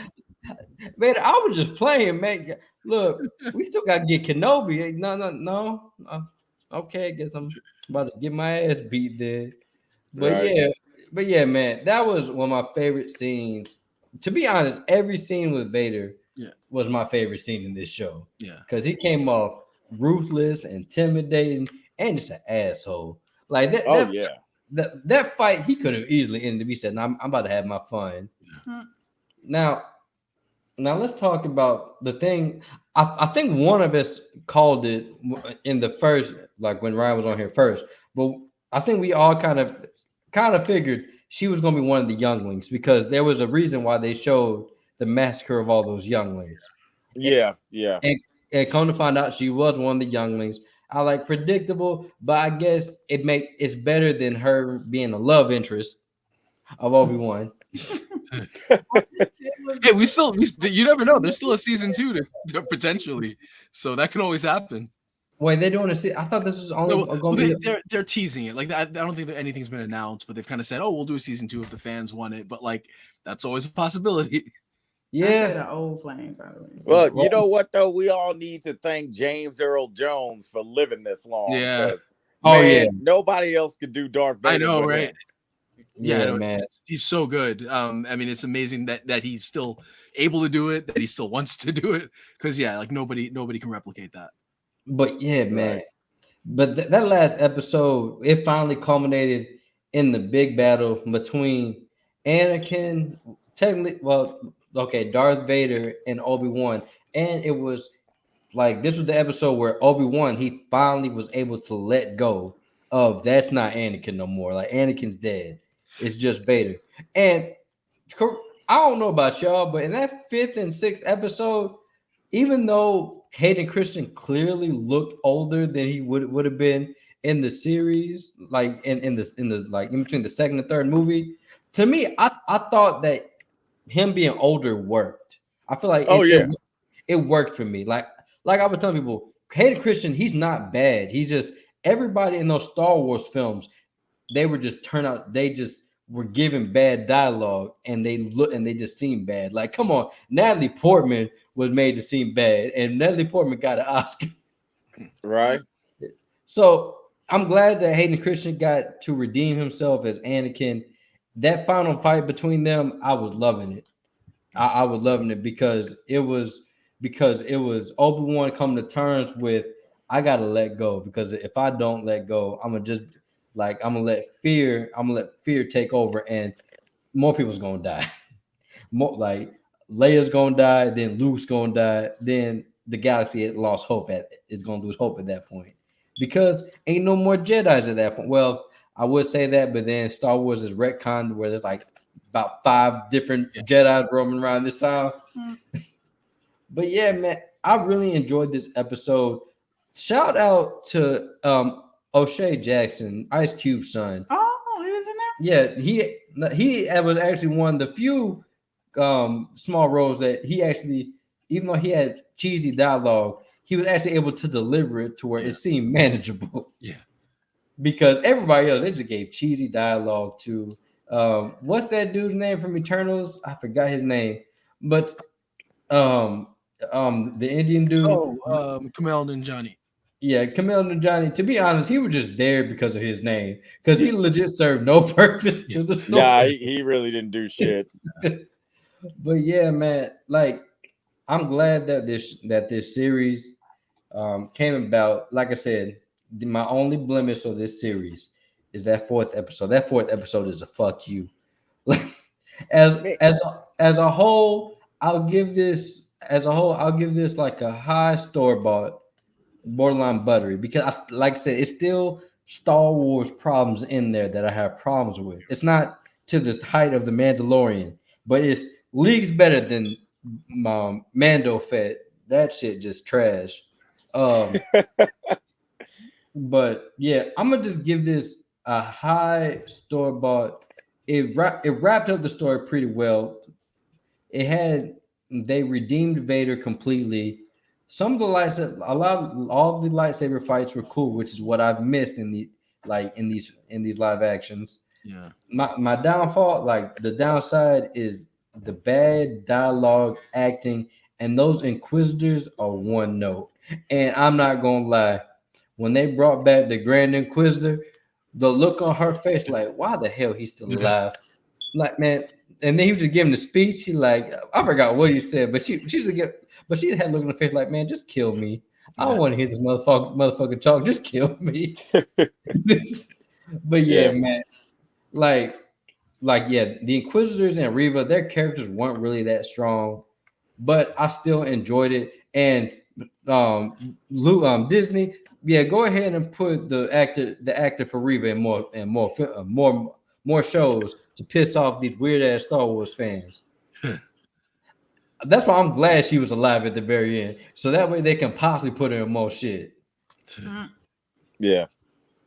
But yeah, man, what y'all thoughts on it as a whole? I would agree with a store bought. I think there was a lot to like about it, and there was a lot I didn't love about it. And I think on the plus side, like I want more. Like I want there to be another, Obi-Wan series. I want to see what happens, kind of the next, 5 years, what happens in the next 5 years, of his own journey. So I do think it worked. I think Ewan McGregor is great. I think, his Obi-Wan is fantastic. And I really enjoyed that. I think, as we talked about the first episode, I loved Reva in the first episode. I think the performance of the actress has been great. I do think there was that fourth episode was rough. I didn't hate it as much as others, but I get it. And I think that the writing didn't do her, like the writing didn't serve the character, I think, in the middle of the season. Like I feel like she was kind of, they did a disservice to somebody who was really doing a great job. I didn't, okay, it's a youngling. I wish there was something better or something more than that. I agree with you there. So easy. But she was great at the end. I feel like, that last episode, again, she was able to, she showed her acting chops. Again, her motivations were weird. It's like, okay, so your friends were killed and you played the long game to get back at Vader, but you really seem to be okay with just murdering whoever you need to murder to kill Vader. And then you're going to go kill Vader's kid, which I'm not even sure how she deduced it, but okay, well, I'll go with that. So it just seemed a little weird. Like if it was revenge, like why was she so evil? But whatever the case is, I did like her. I liked the actress that played Leia was fine. I liked that in the beginning I was a little scared because she's not, she's a kid actor, so like they're not going to be perfect. But I was a little concerned that she was going to be featured a lot, and I think they pulled back enough. And so I really liked kind of her, her sassiness, and I think she portrays Leia well, and we didn't get too much of her. But I think the issue with the show is I think the writing was inconsistent. It's just like it was like you clearly a lot of times it was like they just chose the easy, cheap way out to get people from point A to point B. And then he fell into a lot of those Star Wars tropes. Like we're going to, somebody's going to take a lightsaber blow to the stomach twice, 3 times if you count the beginning and not die. Let's go find somebody on a Star Destroyer. Nobody's going to see, a grizzled Obi-Wan with a kid under his trench coat. I mean, that part was funny. Just a homeless man going through a Star Destroyer, and the Star Destroyer looked at him like, yeah. I guess you forgot to close. Fine. Fine. Yeah. So like there was like some of the writing was just like, come on, you got with the amount of money that goes into it could be better. And the other thing was just like it felt a little cheap. Like I think I love Vader. As we like Vader, every moment with him was great. Which I will eat crow for that because I was annoyed that Vader was going to even be in the show. I thought it was going to diminish what would happen in A New Hope, and I'm wrong. Like that Vader was amazing in this. Like he was terrifying. That last battle with him and Obi-Wan was great and lived up to episode 3 and more. So I love the stuff with Vader. I just feel like the writing was not where it could have been. But otherwise, like I would say definitely a store bought, and I'm excited for more. And I think like they made a couple small changes and not been quite as lazy in the writing. It could have been quite. Sorry, there was one that it looked a little cheap. It's just part of it. Like part of the show just seemed like it did not have the budget that The Mandalorian or even Boba Fett had. And I think that was noticeable to me. I'm not in that world, so I can't say what it was, but something about it just seemed like it was shot or produced on a smaller budget than the other shows. But otherwise, yeah, I'll say store bought. All right. What about you, Adam? I'm actually going to give it a little bit higher of a rating than you guys. I thought it was buttery. You know what I mean? But I think it's more because of nostalgia, because I really like Ewan McGregor or whatnot character. Also, it was cool seeing the girl from Bird Box play Leia. That was also really cool. And I was also happy that, we got to see some Liam Neeson's at the very end. And Blake, I think it was you, Blake. If you watching, hi. But no, Blake did tell me, Blake, you are right, because I was like, well, no, I think we all kind of called it that Qui-Gon was going to be in the show, even though he might have just came with popcorn. Damn, Obi-Wan took you long enough, Right? But yeah, man. Well, Disney, at least you didn't fuck it up like Mando Fett. God, that shit was horrible. Yeah, it was. God, why can't they do Boba Fett any justice, man? I don't get it. It's dead, man. Like Boba Fett is most Star Wars fans' favorite character, which I don't get, by the way, since he's so lame in every damn thing.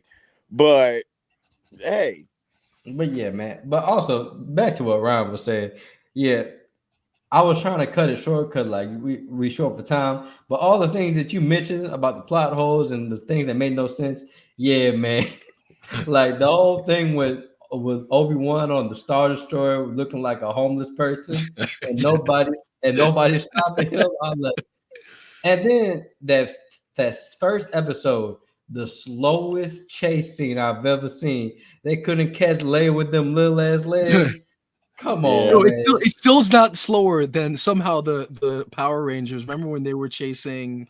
There was a scene in I forget which episode it was, but it was like the slowest car chase ever. They were chasing the mayor or like the governor's like assistant, and it looked terrible. Like I remember that being just like, how? Come on, this is Disney, and you've got this chasing that looks just miserable. But that was close. Yeah, but man, y'all doing right, Disney. I can't wait to see your other shows. Just fire whoever worked. Don't ever bring what's the name from Spy Kids back, because I think that's what it was. Was it David Rodriguez? I think his name is Robert Rodriguez. Yeah, Robert Rodriguez. Yeah. Don't let him back in the studio. Lock his ass out. Lock his, because I hate this. That's why. Man, Robert Rodriguez does have some good movies. I mean, I think all of us liked Desperado. Yeah, but I'm talking about like Spy Kids where he just said fuck it. Like yeah. And Boba Fett where he just said fuck it too. But yeah, he directed a couple good episodes of The Mandalorian. I forget which ones, but I remember him liking his episodes. He did the I think he did the second one, which I did enjoy because it was more about the Tusken. I don't know what you call them at this point, but the Sand People. Yeah, I think he did those episodes, but other than that, Tusken Raiders. I think that's what they're called, the Tusken Raiders. Yeah, but yeah, y'all, fuck Mando Fett. But we're short for time, so I'm gonna save the boys review probably till the finale, depending on how I put next week. But what we're gonna talk about is a new segment I like to call Clown of the Week. I'm gonna make a graphic for it. Don't worry. But y'all, we got a few clowns of the week this week. Let's start off. Let's start off with our good old buddy, the Flash. Ezra Miller, God damn it. This man. I mean, I'm glad that he crazy because it gives me content to talk about.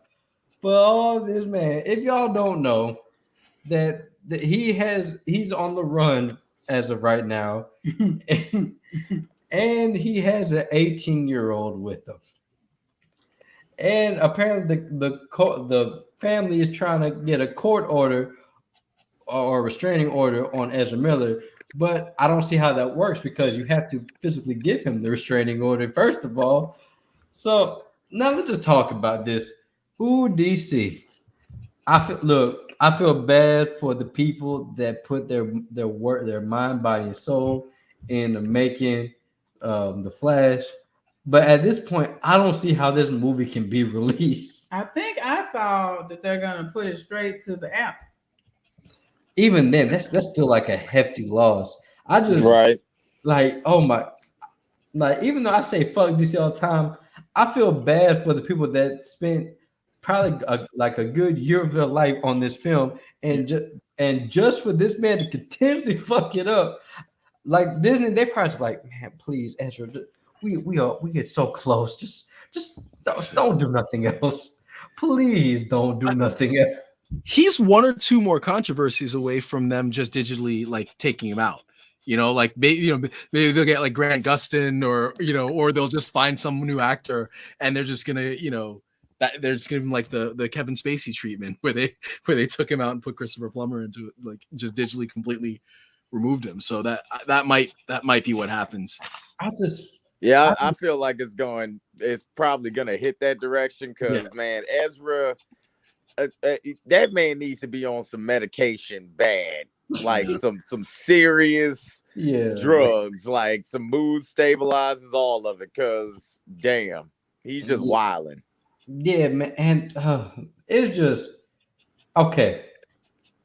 I really feel like Grant Gustin probably in the back, like, come on, Ezra, fuck up one more time. Let me get the movie bucks. Let me get those movie bucks. Now, meanwhile. Ray Fisher probably in the back. I'm about to say, you already know how I feel about it. He probably in the back, like, you motherfucker. That's so true. Right. That whole ouch. Because, sir, what else can he do? Shoot, he acting like Trump up in there.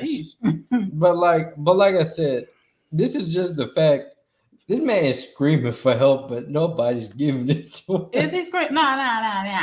No. Is he screaming for help or is that nigga screaming for attention? No, he's screaming for help because so much crazy shit he doing. Like right, like that's beyond attention. Like that's a cry for help.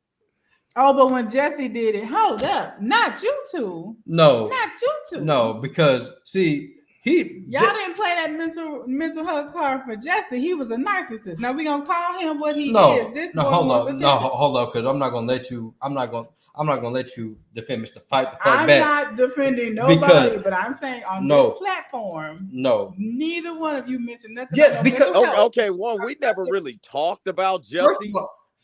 First of all, we had a whole podcast. we talk about this. I'm saying that if he does it, like he may have a little bit of mental health, but he thought that shit out. First of all, that was planned. That was planned and scripted better than all the BET Plus shows. So you cannot tell me somebody with mental illness can think that thoroughly. And the fact that he said, I got fam in Chicago. Nobody is going to Subway at 3:00 in the fucking morning. All I'm saying is, in the snow. Come on. No. That mental health, then we're not gonna give it to Ezra either. No. Because how you know he didn't plan to roll up on that couple? No, I highly so he planned to roll up on the couple. He planned to threaten the KKK, the Tennessee chapter. He threatened. Well, no, he hit the bitch with the bar stool at the bar. He choked the chick. Yeah, he body slammed the girl. He was trying to fight the whole state of Hawaii. So yeah. He also produced a film about Mike Brown's killer. Okay, and from his point of view, that boy ain't crazy. That boy is not crazy. And also, Jussie Smollett has only had that one instance. Like, what other instances has he had? Yes, none, because he only got the liberty to fuck up once. The only difference I can see. No, I'm not trying to be that person, but the other one is getting a hell of a lot more grace than Ray. We're not and Jesse. Not Adam. When the fuck did we say we giving him grace? Oh no, Ezra's ass is canceled. Yeah, I'm just saying the motherfucker is cuckoo for Cocoa Puffs. That's all I'm saying. I'm just want this movie to come out and we can be done with him because, like I said, I feel bad for the people that worked on this damn movie. Because just imagine if you were on this set, how mad would you be if one man fucked up all your hard work? Technically, the crew is paid after their work is done. So I mean, but still, the producers. But still, just imagine if you were working on this film, wouldn't you be mad you put in all that hard work? Yeah, you got paid, but people aren't gonna see your fucking movie because this fucking idiot messed up your whole work. I mean, I would definitely feel a sort of way. Yeah, so that's what I feel. I still want, like, this movie. I at least want to go to HBO Max because that's what I heard it's gonna do. It's go straight to HBO. And then maybe you can digitize Ezra's face out, and at this point, just put Johnny Depp just keep it in there. I mean, the white privilege just got him this far. Just let him keep his face in there and don't hire him anymore. Only thing we're saying, the difference between Jesse and Ezra is like Jesse Smollett.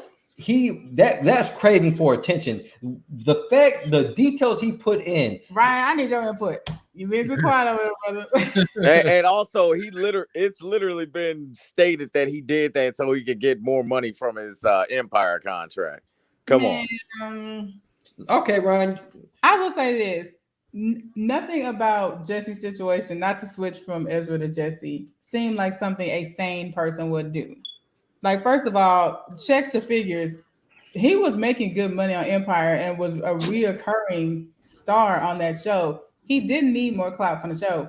If he did this for attention, no one sane would do something that they knew could get them in prison for years with an S for attention if they were all the way there. So my only question is, why is it that Ezra keeps getting these passes and now the mental health card, but with Jesse, it's, oh, nigga, you was lying, one and done by.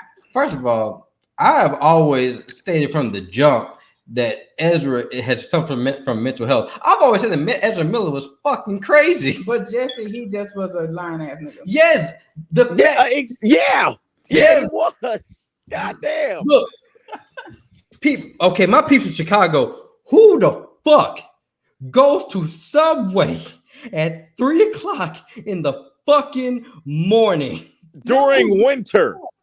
During open that late. During winter, and who the fuck? First of all, rednecks ain't gonna be out there at 3:00 in the morning in the blistering cold with a noose and some bleach and pour bleach. First of all, the fact that he said they pour bleach on him. Nothing about it to me sounds sane. And also, Courtney, here's the other thing though, too, with it. What was I gonna say? Well, with Jesse, like I said, that shit was planned, coordinated. Not well, though. Not well. And also, think about this, Courtney. There's a reason why the black community didn't start wilding over that. And that's because we clearly knew his ass was lying because that story didn't make no damn sense. I don't know what internet you was on because there was hashtag I stand with Jesse. Those same people are the ones. Now they did turn it around after the math stopped mathing, but in the beginning, that's because on the DD in the Morning show on K104, they a few of the co-hosts was even like, nah, man, this don't sound right, and they even mentioned, man, Subway at 3 a.m. This story doesn't sound right. And then on top of that, them same people say I stand with Jesse. Them the same people that recommended a message from Brianna to you. So I don't know, right? I'm talking about different celebrities that were like hashtag I stand with Jesse. Who said that? A lot of them did. Name some. Well, besides Elliot Page, the cast of Empire, like a lot of people. Well, first of all, have you heard that thing where Terrence Howard was speaking about different universes and shit on the red carpet? That motherfucker, he in his own world. Terrence Howard in his own world. Taraji, she probably took that shit back like, yeah, nigga, you kind of stupid. But yes, after the math stopped mathing, people slowly took their pictures, and hashtags down. But in the beginning, when we real life thought he had a hate crime, a lot of people were standing with him. And you might be right. I think the attention got to him. He just kept going. But to say that there was no mental health issues attached to that is, to not even give him that leeway, that some ain't right. I gave you, it's probably some, but okay. But Ezra, oh my God, somebody get him to a no, put that nigga in jail. He is committing crimes and getting away with it. I'm gonna explain it like this. Ryan. I'm gonna tell you this. Jesse Smollett, he like the average Gotham criminal. He's probably a little bit crazy, but he just doing this because he need to get by in life. Now, Ezra Miller, matter of fact, if you bring him back, DC, make this motherfucker the Joker. I agree. Flash is too wholesome for him. Like I didn't know him as a person in the Justice League. He too gangster. Even in the Justice League, though, that should have been like the breadcrumbs. So why you here? I just want friends. Meanwhile, Ray can't even say somebody called me a nigga without getting fired and never heard from again. Well, like I said, my problem with Ray was he said, "Man, I got something to tell y'all," but never brought proof. If I was rooting for Ray, but if you don't bring proof, I can't back you on that. What proof can I bring except a recorded conversation? He said he had recordings, he had written documents, and that's the thing. If I'm his lawyer and I'm like, all right, Ray, show us that proof. I don't got it. Nigga, what? Honor, I'm a quit. I can't help him out. Give us our cyborg movie. We don't want Get that. Ezra's ass out of here. Man, I don't want no damn cyborg movie. Even when that cyborg movie was announced, I don't want to see that shit because I was never like, ooh, cyborg. Now, if it was Static Shock or Icon, I'm like, yeah, give me that shit because those are pioneers. Cyborg wasn't a pioneer for black had children. this conversation 85 times. My mind is not gonna change. A cyborg I mean, like movie I said, if they're gonna keep tolerating Ezra with Lord, how many times have we talked about this on the show? Every week he's doing something new. Put him in jail.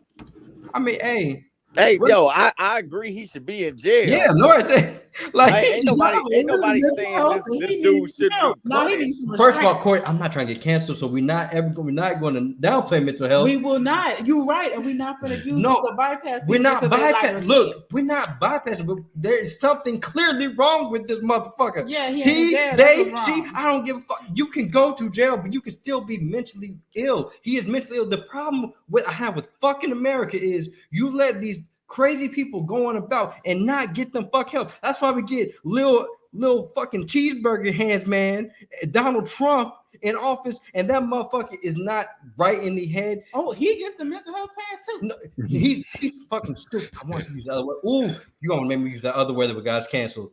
He is stupid, and like he doesn't like people that suffer from mental illness. Since it's just not becoming a thing, I get a lot of people throw that at it. But for me, I have people in my family that suffer mental health, so I know what that shit look like. This motherfucker is not mentally well. When you are kidnapped, well, you can't really kidnap an 18-year-old, but when you take an 18-year-old hostage, when you attacking random people, then first of all, the fact that I know he ain't right, you just say he made a movie about from Mike Brown's point, the killer Mike Brown's point of view, and then he's calling out the KKK.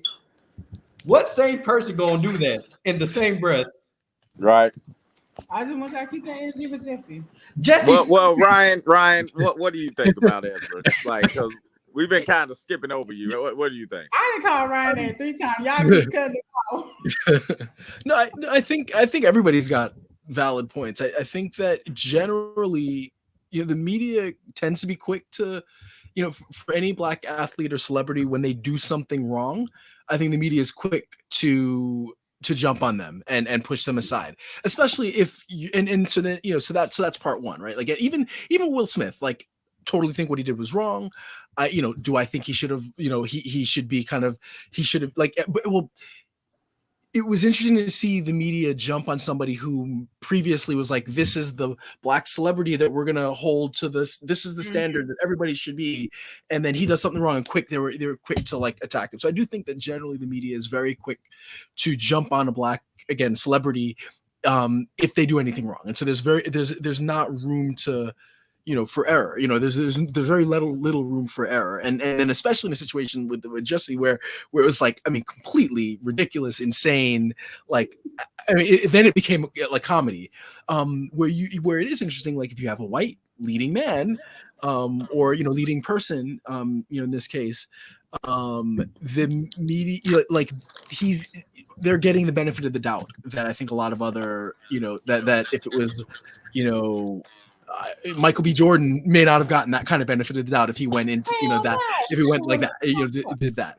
And so even to the point now where it's like, at this stage, like he should be removed from everything. Like they should just say, look, Flash is coming out in a year. They can replace Ezra Miller with another actor, for the movie to come out in a year. Oh, sorry, my dog's going a little crazy. So yeah, no, I think it's valid, and I do also think that mental health is being highlighted more than it's ever been, but it's also it's a convenient excuse for things. Like when the right doesn't want to talk about gun control, they talk about mental health. Right. And the same thing with this. If you don't want to attack a celebrity, we'll just say it's mental health, and they're not that shit crazy. Like it is absolutely an issue, but I do think that it becomes convenient. Yeah, it becomes convenient to use when you need to use it, and I do think like there is a double standard because if this was definitely if it was a black leading man, like would have been out of that, they'd be or they're ready to cast it anyway. Exactly. Well, and I do agree with that. Filming. Yeah, like I do agree with that. I just don't like the fact that Courtney thinks we're trying to give Ezra a pass. It's like hell no. I mean, you kind of are insinuating because that like you're trying to give Ezra a pass. No, because you're fighting back so hard. Because you're saying I'm not fighting. First of all, may I speak? Might I speak? Okay, go ahead. Okay, so first of all, y'all know y'all my brothers. I love y'all. I don't mind when I am fighting back, if you will. It's not against you all because you all don't call the shots. You all are not the ones making the plays that are saying these white actors can do this, this, and a third. And Ray can't even halfway defend himself without as much evidence as we would like, and he's completely blackballed. That's not you all's doing. That's society. Ezra Miller should have been under the jail when he knocked that white woman out in the middle of the alley, whether he's mentally ill or not, because I'm from Shreveport, where we recently had to rally and protest for a mentally ill black man being killed by police. So that grace that you all are speaking of, Ezra has gotten way too much of it, and actors and normal people who don't look like him do not get that. To me, I don't think Jesse is crazy. I don't think Ezra is either. I think sometimes people are just evil. Sometimes people just have ways that they've never been checked on. Not in any legitimate way. If I was Ezra and I could keep doing crazy shit and getting away with it, which he is, I would keep doing the crazy shit. And that doesn't make me mentally sane. That means I'm aware of my privilege and I'm going to abuse it and use it. That mother beep should have been in jail a long time ago. And like Ryan said, if it was Michael B. Jordan, baby, he would have been recast in a week. Well, Ray can always find work. BT Plus look for actors. Also, y'all. Wow, he is too talented for that. Y'all better stop. Give us our Cyborg movie and cut the crap. Every time Corey, you know what? I found every time Corey brings up, man, I just want to scream because no Cyborg. But hey, y'all, I found exclusive footage of inside the DC executive room right now when they heard about Ezra Miller. No!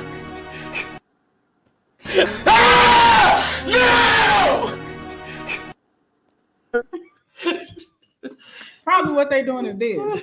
Nah, they're screaming right now because that's a lot of money. Ezra again, huh? Okay, what do you do? Yeah. But they it's like they know, they expect it, and they're doing really nothing. They're really playing on our top. The only reason I fight so hard for Cyborg is because it was one chop and he was done. The film was scrapped, everything. Ezra, all we're really getting is rumors that he may be removed. We don't even have a definite yes or no. And this is his 6th offense. You cannot play on my top, Hollywood, and tell me that that's fair. It is not. Well, and I agree. It's not fair. I really do agree. You know what I mean? I just don't see. He didn't hurt anybody. Oh no, but I just don't see why you keep bringing up like examples like Jesse and Ray, because like we're saying it was okay for that to happen to them. And like I said, with the whole Cyborg thing, I just don't think a Cyborg movie would be good. It can be good with the right writers. It can be good. Because the thing about the whole Cyborg thing, this was DC trying to play catch up, and we saw what happens when they did. I'm looking at you, Suicide Squad 2017 and Justice League, Joss Whedon cut. They were not competent enough to do a Cyborg movie. For all we know, we could have had the fucking Thor Miles Morales treatment for all we know. I don't think so, because I will say this about Cyborg. In the 2 movies I saw him, which is just Justice League and then the extended version, he was never presented as a stereotype. He was extremely smart, extremely articulate. With the right writing, he definitely could have had a solid story. And they took that from him without a second chance notice. Meanwhile, Ezra is around here showing his natural ass repeatedly, and all we still getting is rumors that he may be removed. Look, I'm gonna just say this because, like, me being a DC fan, and I like the Teen Titans. The Teen Titans Great show. Okay, and Teen Titans hit me with the booyah shit. Yeah, I mean Teen Titans Go. Yeah, I mean, but I still like him in Teen Titans Go. So the thing about Cyborg is he is a team player. I think he has solo comics. But most time he's either with the Doom Patrol, Teen Titans, and most recently the Justice League. Now it's hard. They would just have to make shit up, and I don't trust DC making shit up. I'm sorry, my faith in DC has waned a lot. They could have brought in Ryan Coogler. They could have brought in, like they did Phenomenal. They could have brought my god. They could have brought in different black writers to make, because in the extended Justice League, his story had a nice arc. Yeah, but he was still like he was still part of a team, though. Like, I'm gonna just say that. this. So any story would have just been a backstory or a prequel anyway. I'm gonna just say this about Ray. Like for me, for Ray in the movie, he was the weakest actor in the movie because he had one note. It was one octave whenever he was acting. It was just gloomy and sad. And I enjoyed more of seeing him more because it made sense because he was more part of the story. Yeah. But the way that he was acting, he's a phenomenal stage actor, I'm sure. But he's a robot. How much emotion do you expect a robot to have? But no, he's a cyborg. He is half human. He still has human side. Forgive me. But from what I saw in his acting, and this is just me, I can't see him carrying a whole movie because you would just get a dull, like it would just be a dull superhero film because he was not showing that much emotion. Even when it showed us the human part, the part when he was human, he still was coming off dull. That's why I say it shouldn't happen, just because it would not work. And I don't trust DC to have direction to do that because DC gave me one of my most hated films. And I would just say this right now: Lee Thompson Young is my Cyborg. R.I.P. Are you talking about Silver Jesse, the one on Disney Channel? Jet Jackson, yeah. Yeah, Jet Jackson. Yo, he was a great Cyborg in Smallville. Don't hate. I didn't watch Smallville, but I did watch Jet Jackson. All right, so I'm gonna split the difference between you guys. I think a Cyborg movie could be interesting because I think there's a ton you could do with the idea of like, half man, half machine, and dealing in kind of him figuring out his own humanity. I think that also just the fact that he, has access to, basically all information, it can make for an interesting character, an interesting hero. I don't think Ray Fisher's the guy to do it. Like I don't think his performance was I think the arc was really interesting. His acting was one note, and I'm trying to think to what I've seen him in, and he's never stood out to me as like, a great actor. He's not bad. He's perfectly serviceable. But I'm thinking if I want somebody for that role, for that movie, that's going to have the range to really portray that subtly too. Like, I don't know that it's Ray Fisher because he came across as really brooding. Like you said, like he was kind of brooding the whole time. And I didn't find there was that kind of range. Even compared with the guy that plays him in Doom Patrol, where I find that performance really good. And he still kind of captures the, he's kind of more the like celebrity who's kind of stuck on this team, but I think I find that performance far, far better than Ray Fisher's performance as Cyborg. So I think that like I could totally see a good Cyborg movie. I think there's a lot you can do with it, and a totally good solo Cyborg movie. I just don't know that I necessarily want to see Ray Fisher in that. Right. So do y'all think that it was more so definitely Ray and his acting or the writing? Did the writer give that character in Justice League a lot of range? He was really just a smart nigga. No, I don't think it was just the writing, because if you watch the Zack Snyder cut, it was still flat. He was it wasn't the writing. It's him. But was he more than just the smart one? Yeah, it showed him interacting with the team more and the team more. But even then, he just felt very, very flat. But like I said, all that being said, and I haven't seen Doom Patrol, so I will check that out. And it's good. It's really good. It's like I don't think they're getting another season, but or maybe it is. I'm not sure, but that's a really good show. It's on HBO Max. Like Ray Fisher's hasn't been much. The other thing I remember seeing him, he was in the most recent season of True Detective, with I think, and that he was the one with Mahershala Ali, and he was his son, and he was just same thing. He was just kind of wooden, like he was fine, but like he's not a fantastic. I mean, at least from what I've seen, he's not the guy that like I want to see it like leading a movie. Okay, Well, maybe he needs to do some more projects, kind of flesh out a little bit. Well, he yeah. might get his second time. Well, y'all, with all that being said, The Flash coming out 2023 to a dumpster fire near you. Man, cancel his shit. Now, like, for the next clown of the week, this goes out to Marvel Comics. Oh, So if y'all follow the comics like me, Marvel has been doing their What If series for a while, and their latest issue was What If Miles Morales was Thor?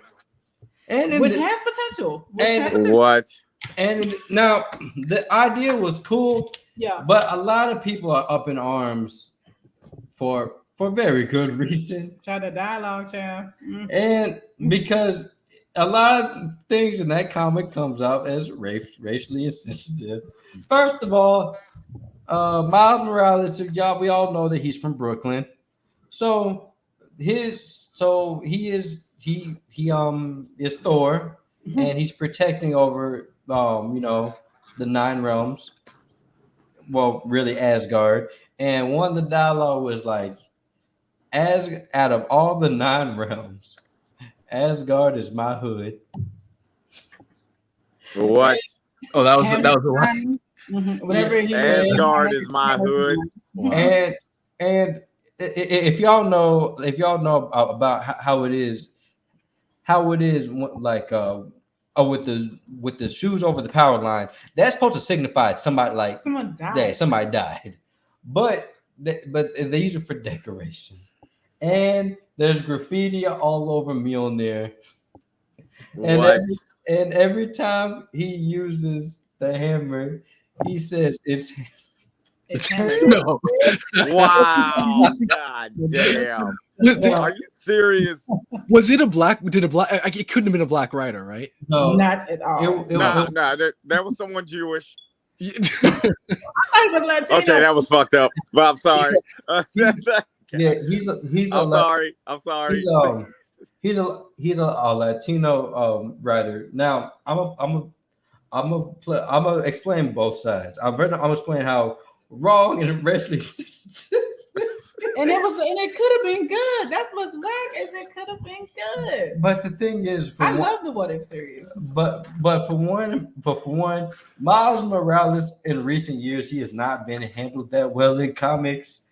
So doing this, it probably did help the case for people to go read Miles Morales issues. Is it been the same thing, just the dialogue? No, they just don't know how to handle his character. Because in the movie, he didn't talk like that. He didn't say hammer time. And well, okay, so the thing he is, also wasn't all that thuggish either. You Yeah, know he what I was mean? yeah. So dirty kid. so Like, this- cause it sounds like they tried to make him on gangster as hell. I don't know what they try to do. Hammer time. like the thing is, I'm gonna just say like, yeah, this is a really, really bad look for Marvel, and I'm not just gonna blame the actor because the actor. I'm not the actor. The writer does have the blame in this, but Marvel, y'all have editor on top of editors looking over these stories. It might have been worse than that, and that was the edited version. So yeah, like a lot of parts are to blame, and this is just really come off as bad.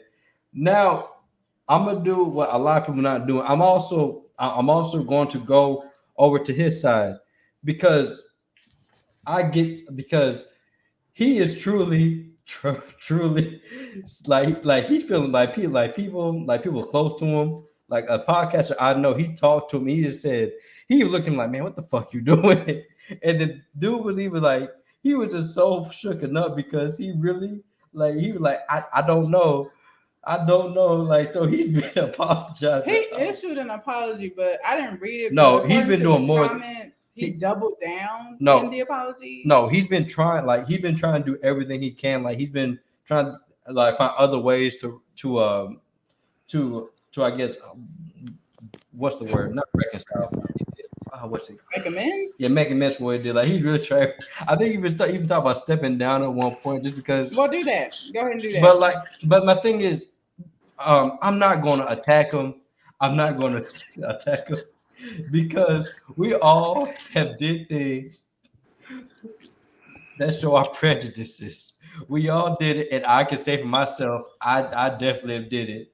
But I'm not going to say that you should hang him by the cross because people trying to hang this man by the cross. I'm just saying, like, give him his punishment, but don't just send him lynch mob for this man. But oh man, I'm trying not to. I'm laughing at it just because of when I saw that splash page, I was like, man. Didn't he say something like "have it the fade with thee" or something with the word "fade" in it?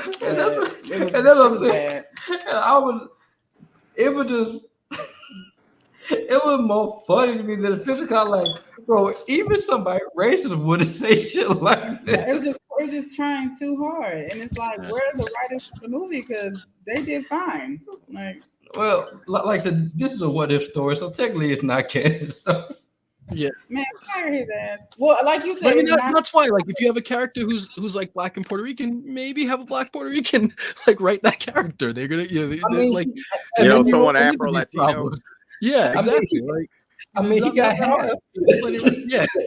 Well, no, I just looked at. So so you're actually right. He's Mexican. He's Mexican and Jewish.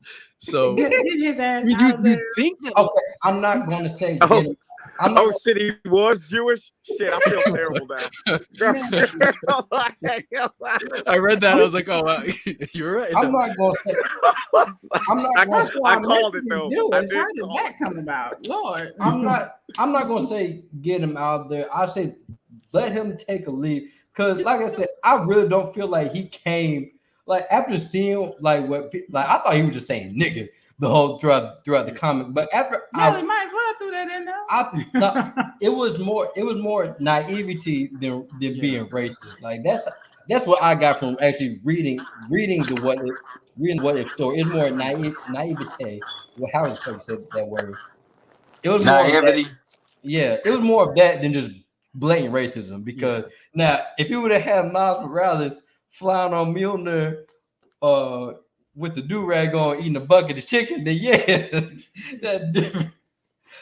But like I said, I don't feel like like have him take some time away, but don't call for the man's job. Or put him on another project. No one's saying you shall never write again. If, like you say, it's genuinely naivety or ignorance. But speaking of chicken, I actually have a new dad joke. Oh Lord. All right, so this is my dad joke. What would Saitama never order at KFC? What? You better not two-piece. You motherfucker. All right, but back to what I was saying. Because One Punch Man. but what I was saying, man, like the thing is, luckily this is a one-off. Like Marvel What If is a one-off, so he won't be doing Miles again. Damn.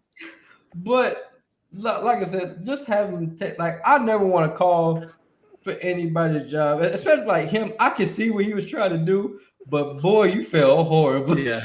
When John Artemis called those young ladies nappy-headed hoes, didn't he lose his job? You don't laugh. Didn't he lose his job though? Sorry, because I remember. And he claimed the same thing. I was ignorant. I thought it was part of the culture and how they talk to each other. And he may have been telling the truth. They still fired his ass. But the reason why, because I was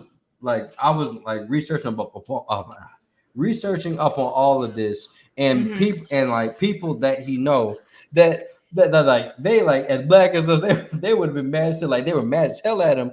But then when he would explain to him, he could why didn't he consult these people when writing the dialogue? So here's the thing. I'm a writer, so I'm not giving this fool no passes. When I want lingo like a cop, when I want lingo like a nurse, I reach out to the nurses I know. I reach out to the cops I know. You are not a real writer if you're not doing your research. And sir, it's okay to admit that I don't really know how black folks talk. Let me go around some niggas, but that's see what they say. But well, and also this is something though that I've noticed a lot with when people do have black characters. For some reason, they don't realize that black people code shift a lot. Yeah. A lot. You know, and that actually kind of pisses me off because I've even told my friends and shit, if y'all ever listen to me talk on the phone and stuff to my dad, I sound a hell of a lot different than when I talk to them. Yeah. You know what I mean? Like my voice gets deeper and everything. And that's because like when you're black in America, you code shift and no one ever tries to illustrate that. Yeah. Yeah, but like I don't know. Man, I feel bad for the dude. Because, like you said, this like writing on this level is any writer's dream. And before he turned in a rough draft the first, he should have done his research. He should have read it over thoroughly. Let his black friends read it. Since Well, he hold on, because I will say this: Marvel, when they tell you got this amount of time to do something. Yeah, deadlines are no. No. Just hand them the pass. Go ahead and hand it to them. No, stop. Because listen, I've done Marvel for years. Reason why Marvel put out so many shitty stories because these editors let so much shit pass through. So stop.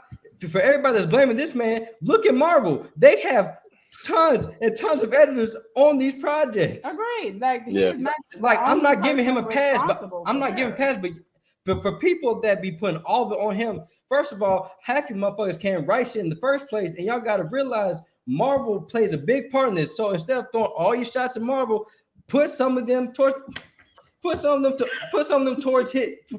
way, because y'all quick to throw a lot of people on the bus, but don't want to throw shots at Marvel. Because I saw some shit that pissed me off because they said this is all this dude's fault. Marvel knows better. No, the fuck Marvel don't. Y'all must forget all the shitty things that Marvel put in their comics. Y'all must forgot when the Punisher was blackface.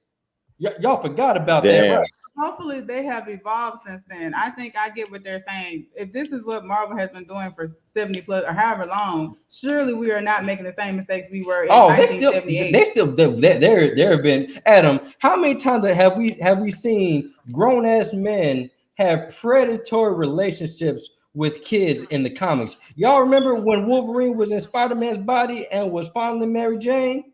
Yeah, that wasn't that long ago, y'all. That was not that long ago. That is true.